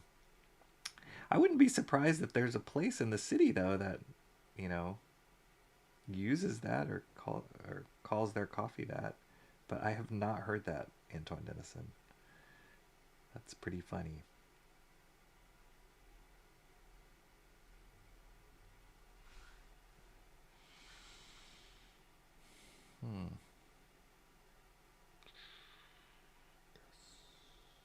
That.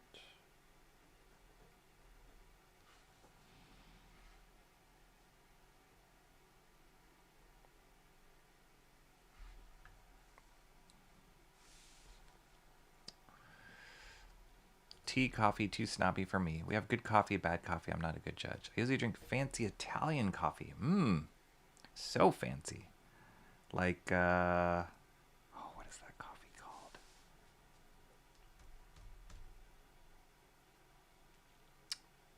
Tully? Is it Tully? No, not Tully. Ellie?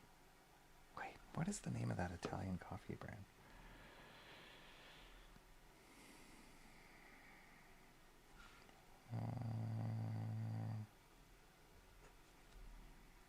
Illy. I think it's Illy, right? Isn't that Italian?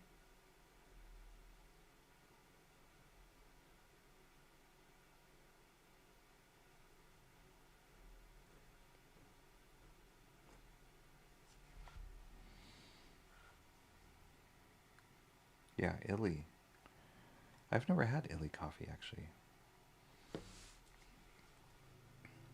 Mostly my regular coffee, my daily morning coffee is a Nespresso. And we got hooked on Nespresso when we visited Paris for the first time. My family did. And actually my wife and I were never coffee drinkers before that. But everybody and the place we were staying at had an espresso machine and everybody drank Nespresso. And so we're like, oh, and you know, they had the like little pods and stuff, and we're like, well, we need to stay up because we're jet lagged. So we just tried it, and it was like so easy to use, and it actually tasted really good. So we kept drinking it every day that we were there on vacation. And then when we got back here, we're like, let's get one, the same machine that we had in Paris for home. So we did. And then there's all the flavors you can choose from and the little special pods. And then we just got hooked on that. So that's usually my morning coffee, something like that. Or I'll go with like a cheapo, like 3-in-1.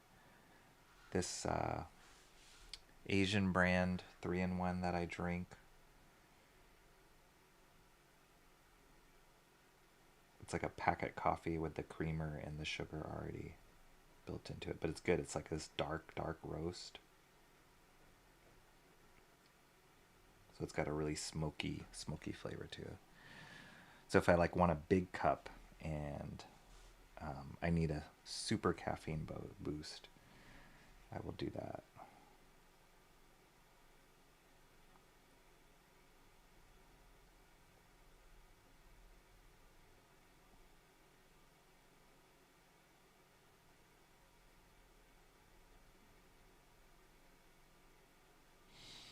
But then there's a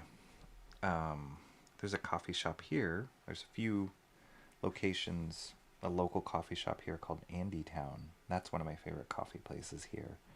And they have this drink called the Snowy Plover, which one of my friends introduced me to it one time, and it's 2 shots of Nespresso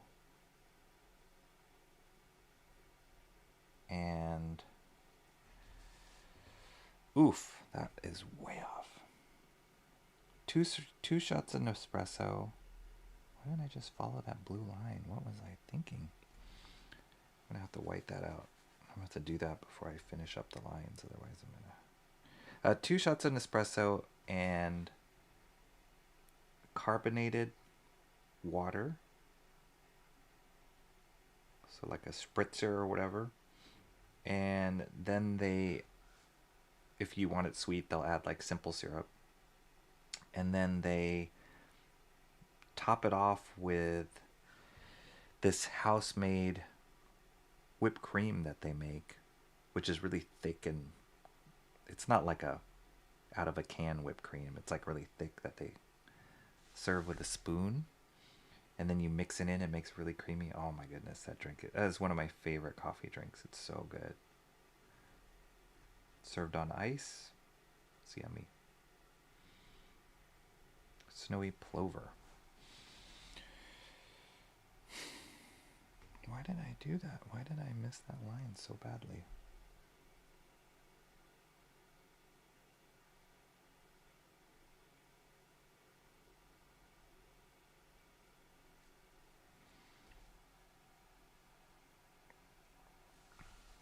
This line right here. I don't know why I shot off like a totally off angle. Let me draw. I'm going to draw all the vertical lines first. And then I'll have to do a correction and let it dry before I start doing the diagonal lines.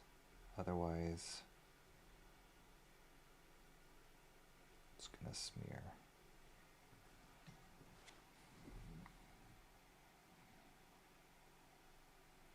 Is that what I'm going to do? Because then if I do, yeah. Otherwise the correction on that would be really hard.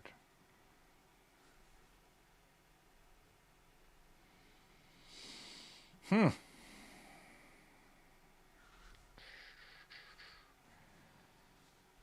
I do, I'll do the, I'll go over here to this side and do this curve first.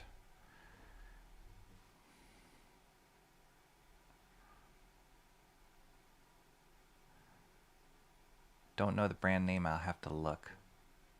Jack Daniels, just say it's coffee.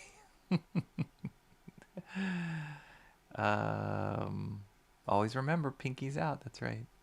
Just realized completely out of coffee. There you go. That's going to be a rude awakening tomorrow. I have 7 more figures to draw. When inking, I get sloppy in the evenings. I know. It's like you hit that that turning point where the returns on staying up late, the negatives outweigh the positives of staying up late. No, we can do this. We can do this, guys. I just need to control. But I do have to make some corrections before I can do all the lines across. Or maybe I just won't do those lines.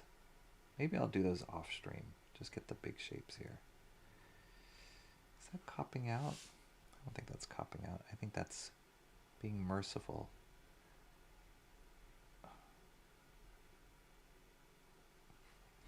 To all you guys here. Because we'd be literally waiting for paint to dry. I mean, it doesn't take that long. Or,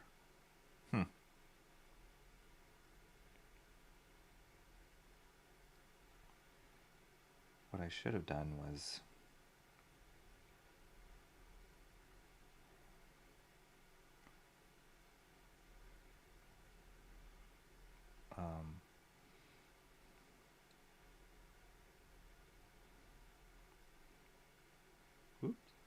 I should have maybe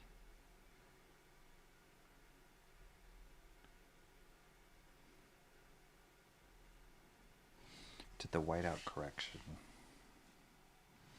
so that, and then as it dries, then do all this stuff or other stuff while it's drying. I think that's what I need to do. Let me just make sure. Because by the time I get back to it, it'll be, it'll be dry. Yep, I'm going to do that. Right?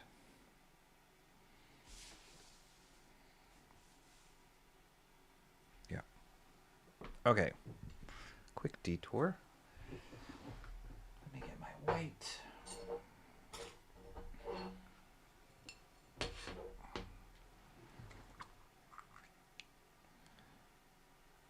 A little water.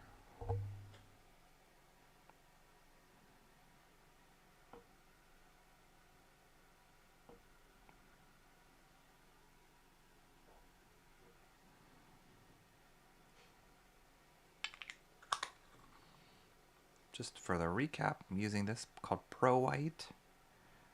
It's like white acrylic, and then you add a little bit of, it's pretty thick, and you can use it as thick as it is, but I like to add just a little water to thin it out.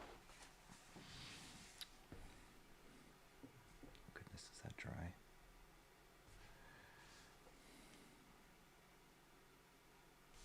I'm nervous that it's not dry yet. I'm going to do the correction up here first.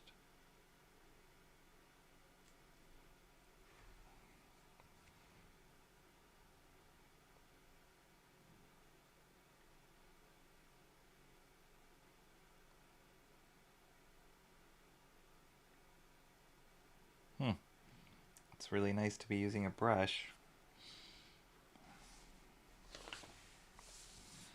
It's a lot smoother.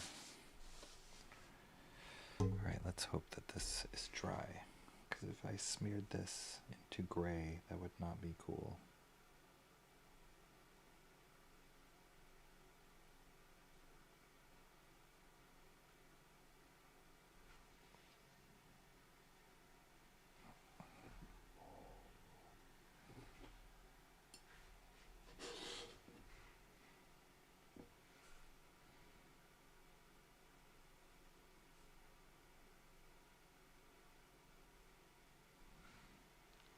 Okay, not too bad.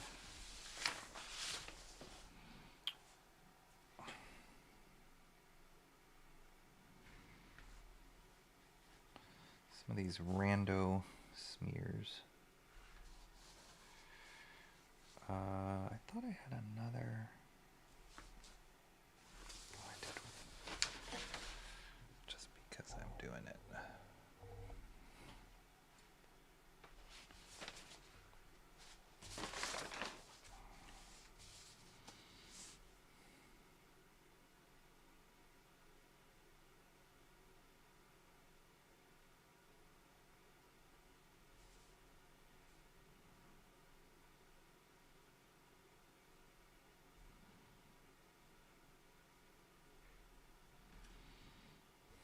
Yeah, there's something nice about the gentle touch of a brush. I don't feel so like tight on the mark. All right, that wasn't too painful. With the oh, there's a couple more spots here.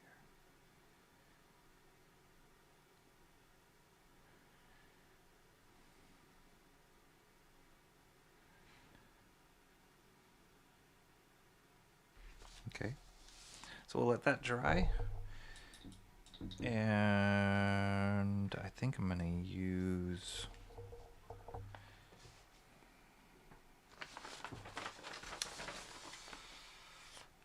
a pen on this. I'm gonna use these Pitt pens, 3.5 Faber-Castell. 0.5 and also 0.3 are kind of my go-tos. For very, very, very, very, very thin detail, there's a 0.1 as well, but don't need it in this particular case.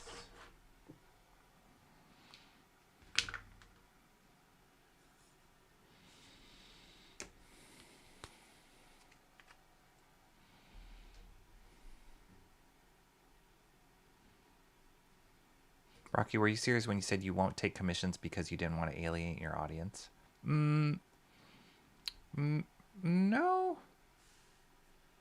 it's not that I don't want to alienate my audience. I think I'm just like hesitating because I don't want to screw things up.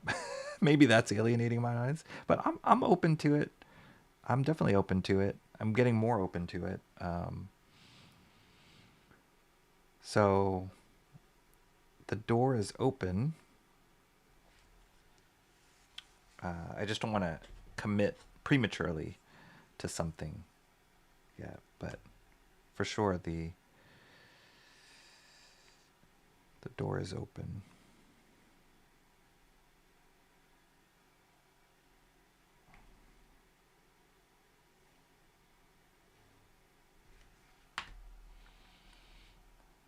Aha, found it. Lavazza. Oh, yes. Yes, I've heard of Lavazza.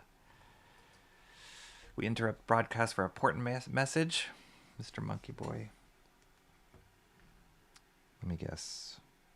Does that message have to do with the bathroom?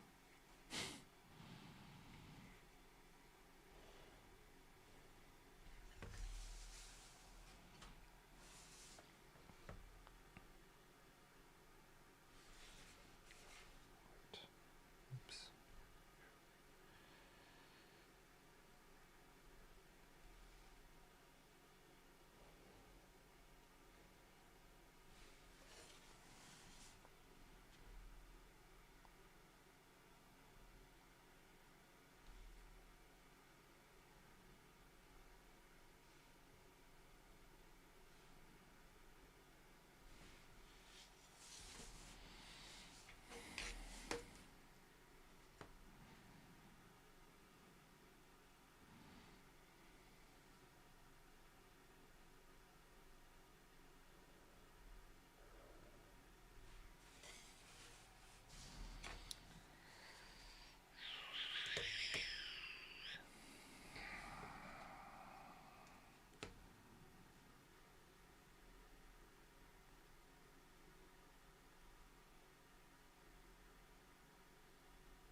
Okay.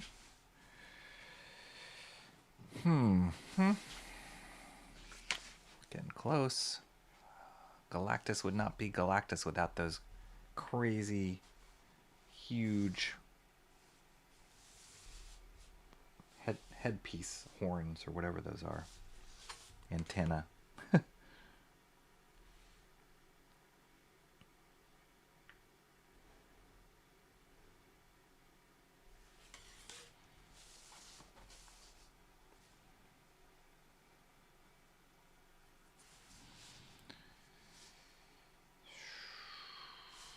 wonder if I should just...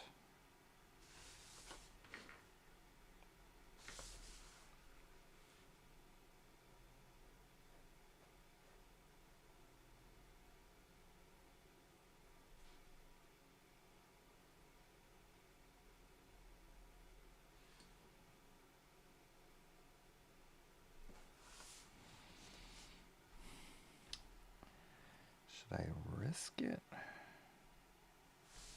Let's see.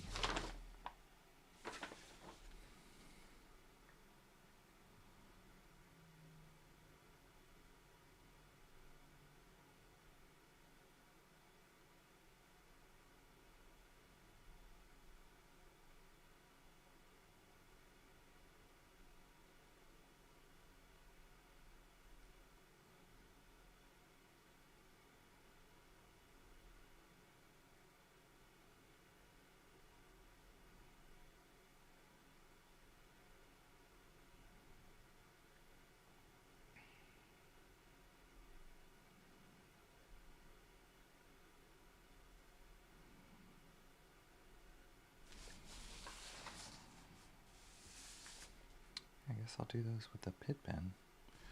I'm going to go a little faster than trying to wrestle with the... But these lines are kind of more organic, these hatch lines here. So I might go with the...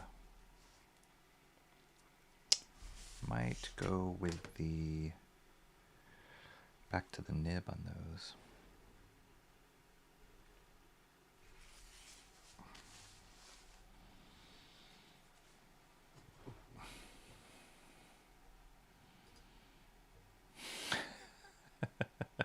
Space bookies.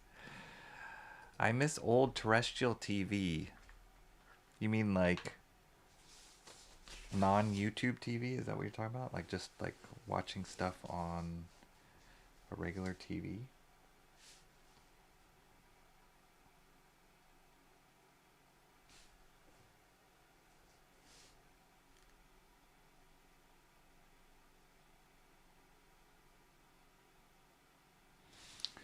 I just realized I need to do some white on.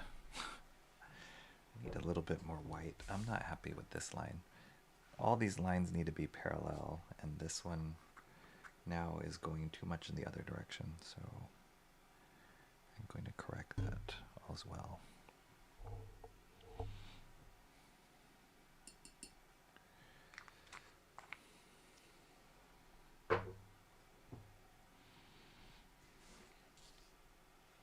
Speaking of commissions, have you ever gotten somebody to do commissions for you before, Antoine Denison? Other people, other artists have done commissions for you? And if so, did you like how they turned out? What did you get commissions of? That'd be interesting to know. I know Mr. Monkey Boy had a couple, didn't you have Eric Canete commissions? Those looked awesome. Or originals, at least.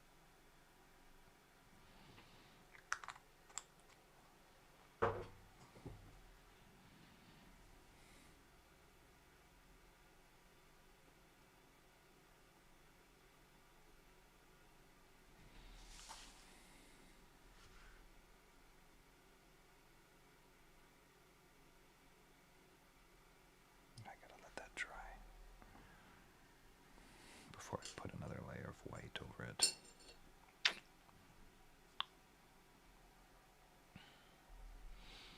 Pumpkin pies keep staring at me. That sounds like a great late night snack. My wife just made some awesome pies. She just got on a pie kick. Must be the holidays. She made an apple pie the other night, and then tonight she made this really amazing blueberry cherry pie. It's really good. I like pies more than cake. Definitely, yeah. Not a huge fan of cake, but pies, do like them.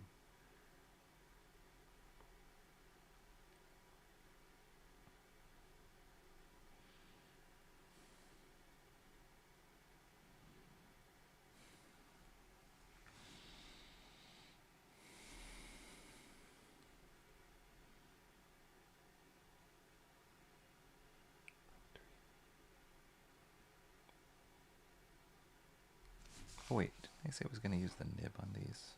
I did. Yeah, I think I'll do that. So close yet so far.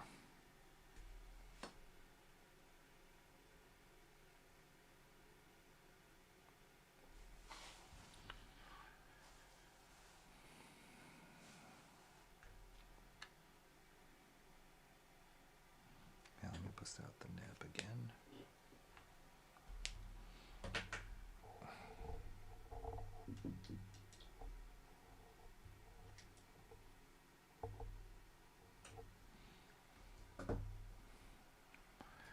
Antoine Denison said, I got one from Dale Keown. Wow, okay, that's intimidating.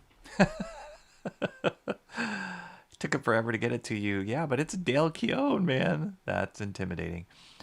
Mr. Monkey Boy's originals are in a package for Arc Athena. Oh, okay, cool. Awesome. Already ate my apple pie. I agree, Rocky Pie is better than cake. There you go. John! What the? What's your name? Oh, too quiet. John. There we go. I missed a spot. I know I missed a few spots, John. Isn't this Sean's streaming time? Somebody's got to do it. Good morning, John. What the heck are you doing awake? Let's see. It's, my gosh. Isn't it like 3:30 in the morning? 1, 2, 3. 3:30 in the morning for you, John? That's crazy. What are you doing up? John, what time do you have to get up in the morning? What are you doing up? It's unacceptable. And I'm the one streaming. It's unacceptable.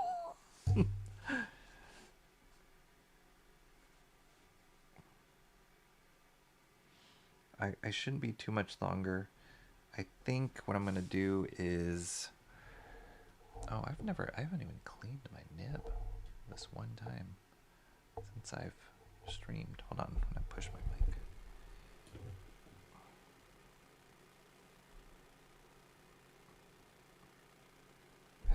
The mic's picking up all that nasty sound from my computer.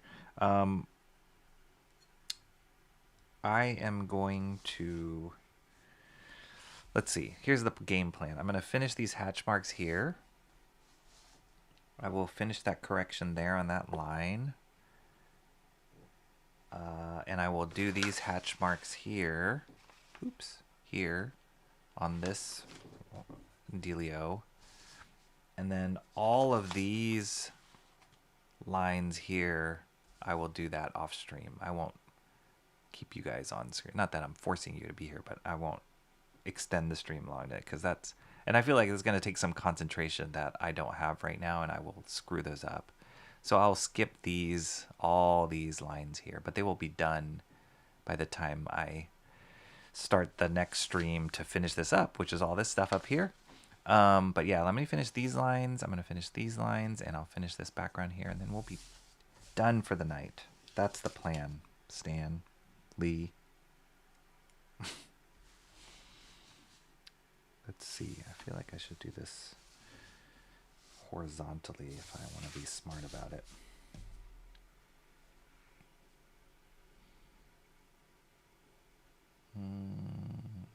Okay.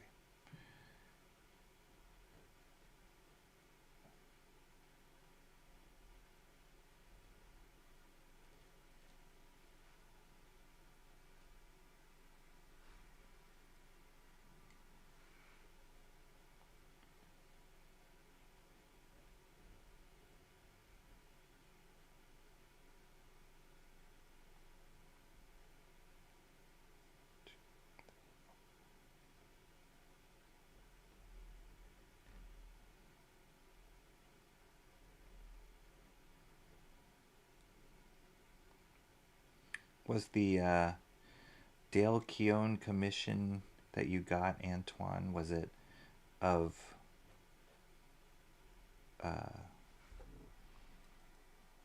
like an original character of yours, or was it just like, Dale, draw me the Hulk or draw me Pitt?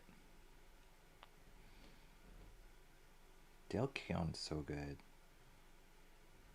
I can't wait for him to work on an original book again. I don't know if he is. I hope he is. But he's good.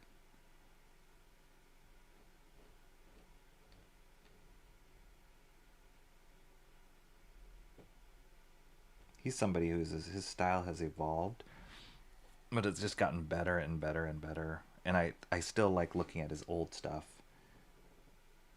Like, it's not like, oh yeah, that's like old Keown, it's alright. Like, no, it's still really cool. Like, both of his eras, his different eras of his style are amazing.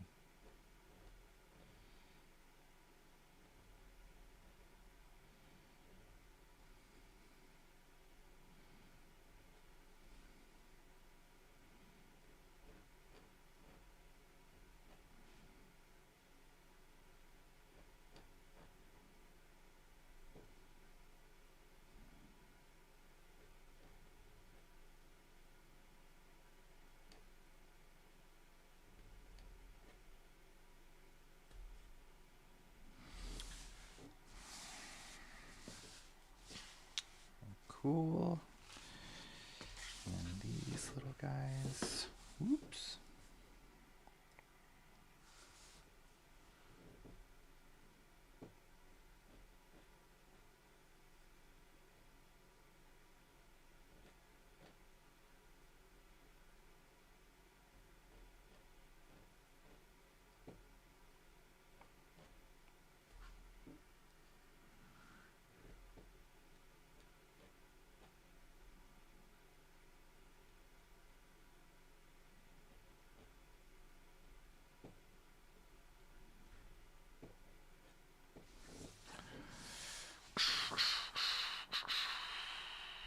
Cool.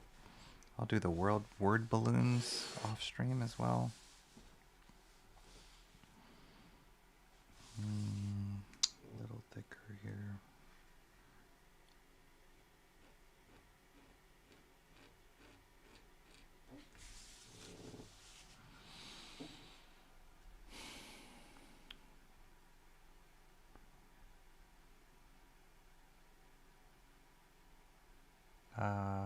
Let's see. Dale is awesome. It's 332. Goodness gracious, John. That's an unrealistic. We need to stop it. That's an unrealistic expectation. You know, you and I will never do that. What is the 158? Oh, 158% is how much I had to blow it up.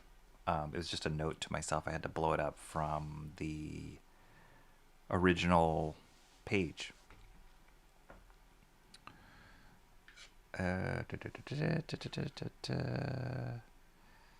Mr. Monkey Boy is not going anywhere. He's a potato. Couch potato. It was the Hulk. I didn't choose the character in the Bradstreet either. Ooh, you got a Bradstreet. Tim Bradstreet commission? Wow. What did he draw? Did he draw, let me guess, did he draw the Punisher?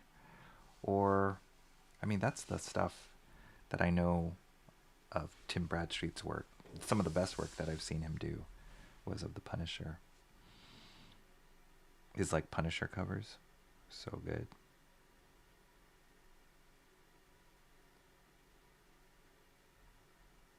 But Dale Keown Hulk, holy cow! That's like getting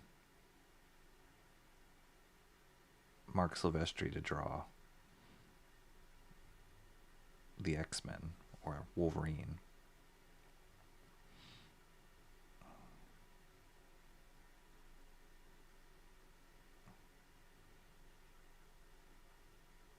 Or getting a Spidey from Todd.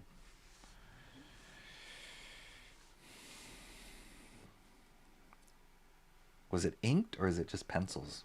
I'm asking all these questions about it.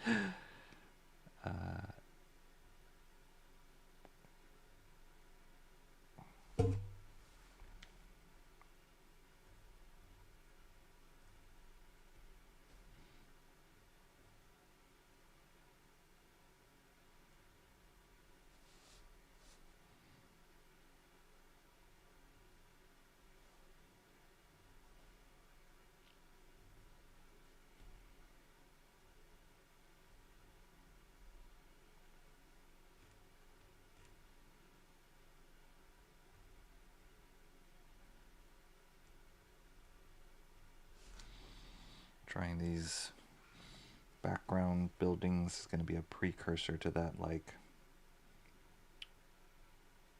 crazy perspective panel up at the top. That one will be interesting.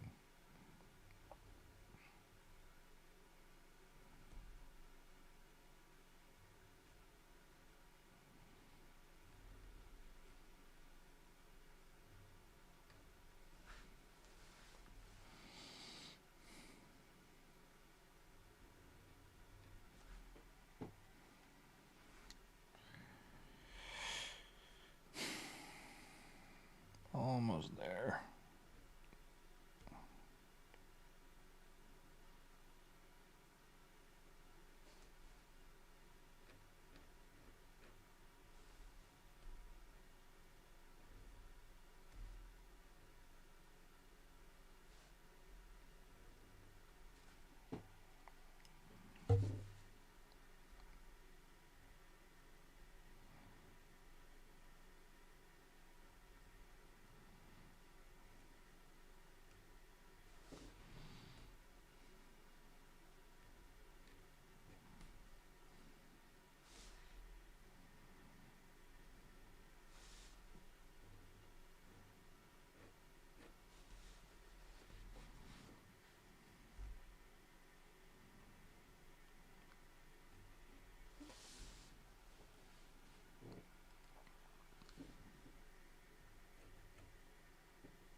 random tick marks here and there for a little bit of texture.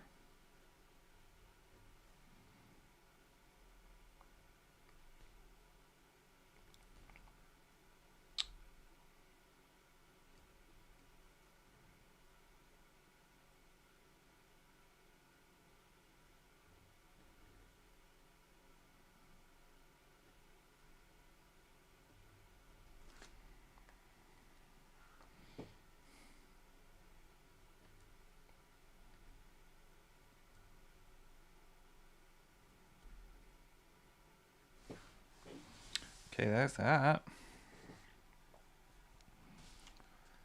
It's just going off a little bit in the distance. It's pretty cool. Then I got these lines here, and then we'll call it a night. Oh my goodness. Mr. Monkey Potato, Bradstreet from Bloomington, Illinois. Can we call you Tater for short? Went to some thrift store. Oh, I love thrift stores. Do you antique, Comrade Sammy? That's pretty cool. I only go to antique stores because I look for like old comic books and old books and stuff like that. But on occasion, if there's like an antique, a good antique store, I always walk in. It's just so fun. There's like so many stories there. So much random stuff. Whew.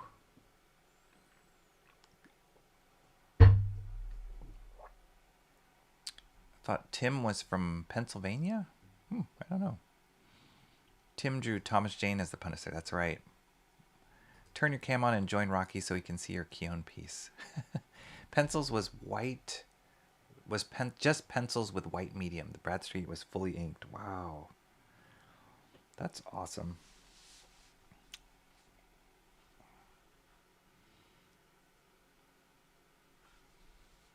Oh, goodness. All right, what am I doing here? Lines.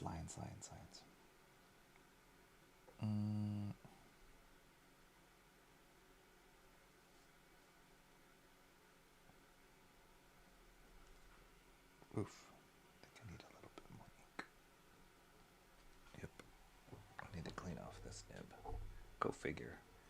Right before I'm about to finish, the nib gets a little clogged up. Alright, let's add a little bit more ink.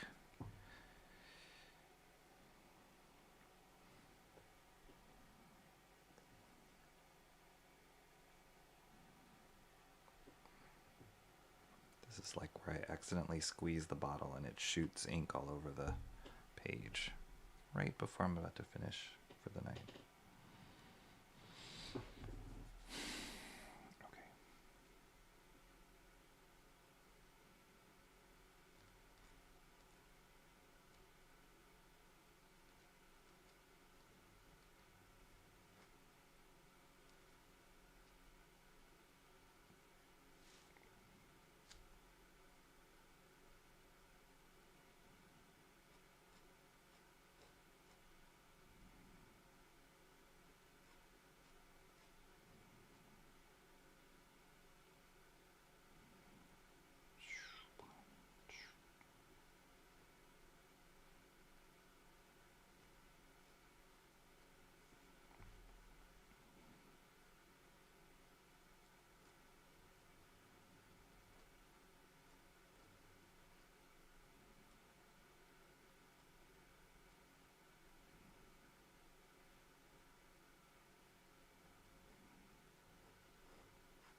I gotta feather these a little bit, but I'm just laying down the lines first, and then so I know where they are.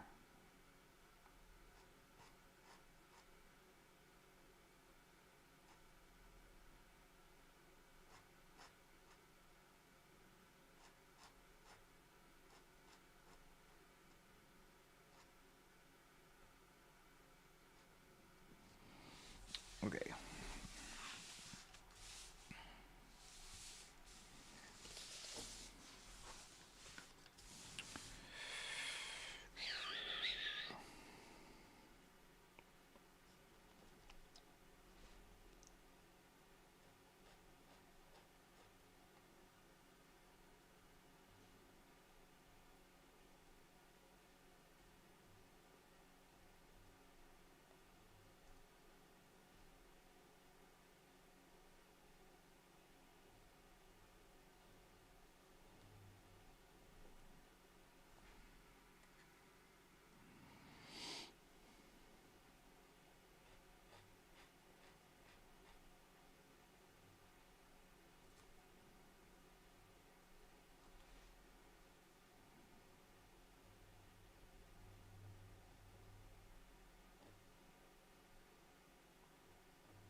Ugh.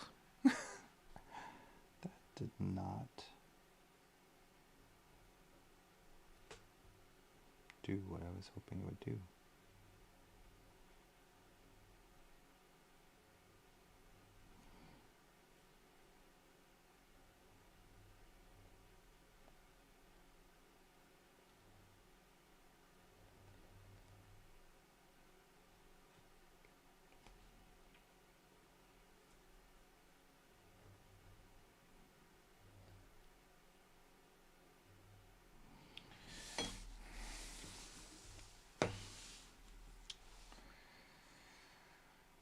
Ugh, that looks kind of cray-cray. I think I need to switch to the pen.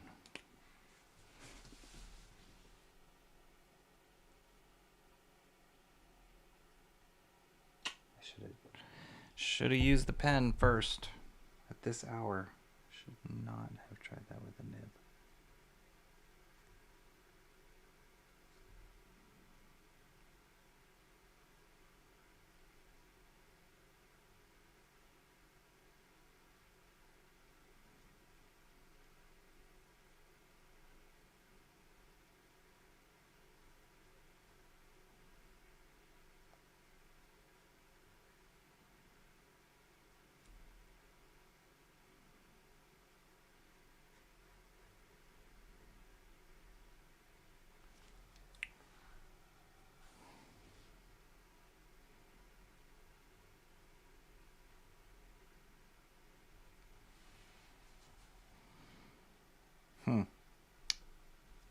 I'm going to have to do some correction on that.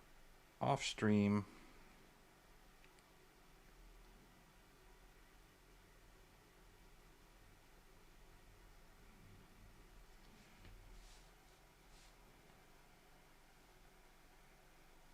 Yeah, we'll have to fix that. Fix it in post.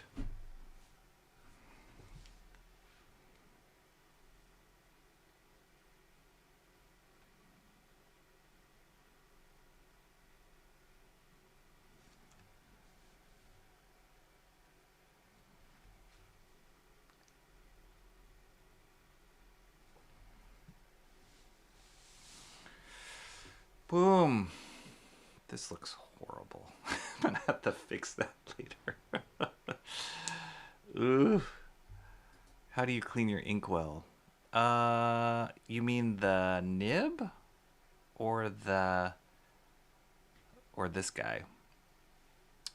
This guy I just clean with water. I just wash it out at the sink. The nib, I clean it. I dip it in water and then use like a cloth or a paper towel to kind of wipe off the excess. And I do that a few times and it cleans off pretty fast. Let's see. With ink be gone. I only have 3 original art pieces, 2 Canettes, and a Frank Godwin pencil. Frank Godwin. Why is that not clicking in my brain? What did Frank Godwin do? What is it? What is the image of Mr. Monkey Boy? Love antiques. Yes. I think it's something about like whatever it is. I was born with that collector's itch. So for example, comics, right? Or I never got into like baseball cards or like Pokemon cards. But like, yeah, there's like toys. So like antiques, children's books, the antiques kind of taps into that. Not that I collect antiques, but I totally get it. And I think that's why I like to go to antique stores. Rocky, is this the first you've done traditional when you started the masterclass series in a long time? For comic stuff, yes. For comic stuff, it is. I sold the Kyon earlier this year. I'm not a huge fan. He ghosted me after I paid him. Oh, dang. Dale didn't respond to any emails for weeks. I had to get PayPal involved. Then miraculously I got my art. Dang. Oof. Sorry about that. That sounds horrible. That's the kind of things like, I mean, I wouldn't be the kind of person to ghost somebody, but like, you know, you don't want to, I don't know why he did that or what was the reasoning there, but you just don't want to disappoint people in that sense.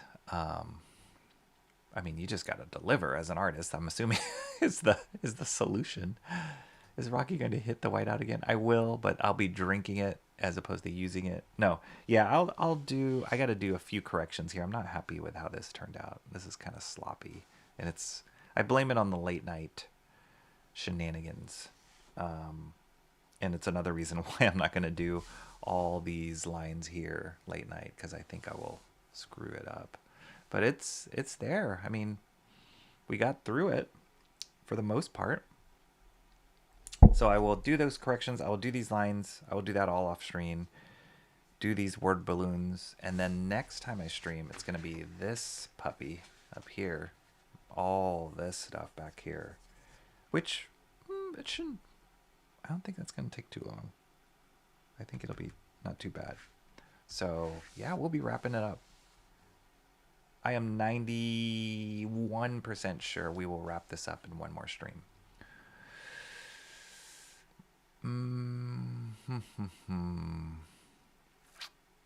Just a head sketch. Post-it note Frank Godwin for later. Post-it note Frank Godwin for later. Okay, I will do that. Let's see. Post-it note. Oh, did I even clear my notes? I didn't clear my notes last time. Whoops. Okay, Frank. This is for my own well-being, so that I remember it, because I'm not going to remember anything after this stream. Frank Godwin. There we go. I'll look him up. I'm sure it's awesome. Comrade Sammy, she loves antique tins and cans. That's cool. Nice. I blame your errors on Emo not being here to derail you. Or arguably it would have been worse if Emo was here. I would have been more distracted. Either you or the chat ninja. Yeah. No, chat ninja's been awesome. All right, you guys. I'm sure you're all tired. I know I am. And but this was a good stream. Accomplished what we were hoping to accomplish. Look at that at this scale. Like zooming out a little bit and seeing these two together. That's pretty neat. Yeah, that's going to be cool. This is going to be a good one hanging on my wall. I'm very excited about the finish on this one. We are almost there. So, what is tired? I am tired, John. All right, you guys, I think everybody needs to get to sleep. Everybody needs to go to sleep now, except Katie, because it's probably during the day, and Bancroft should still, I mean, I don't think Bancroft's still here, but he should still be awake. Can't go to sleep right now, too early. But everybody else, it's almost getting to that tipping point where if you go to sleep, you won't wake up until the afternoon tomorrow. So don't do that on my behalf. Get some rest. Thank you for being here. I really appreciate you guys all being here and just keeping me company as we got through this master study, or get through a part of this master study. It always makes it fun when you guys are around. I appreciate all the conversation. Have a good evening, morning. I'll see you guys later, probably on Monday. I'm thinking Monday would be the next stream for me. If not, definitely Wednesday, but for sure I will see you guys next week. All right, take it easy. See you later. Bye-bye.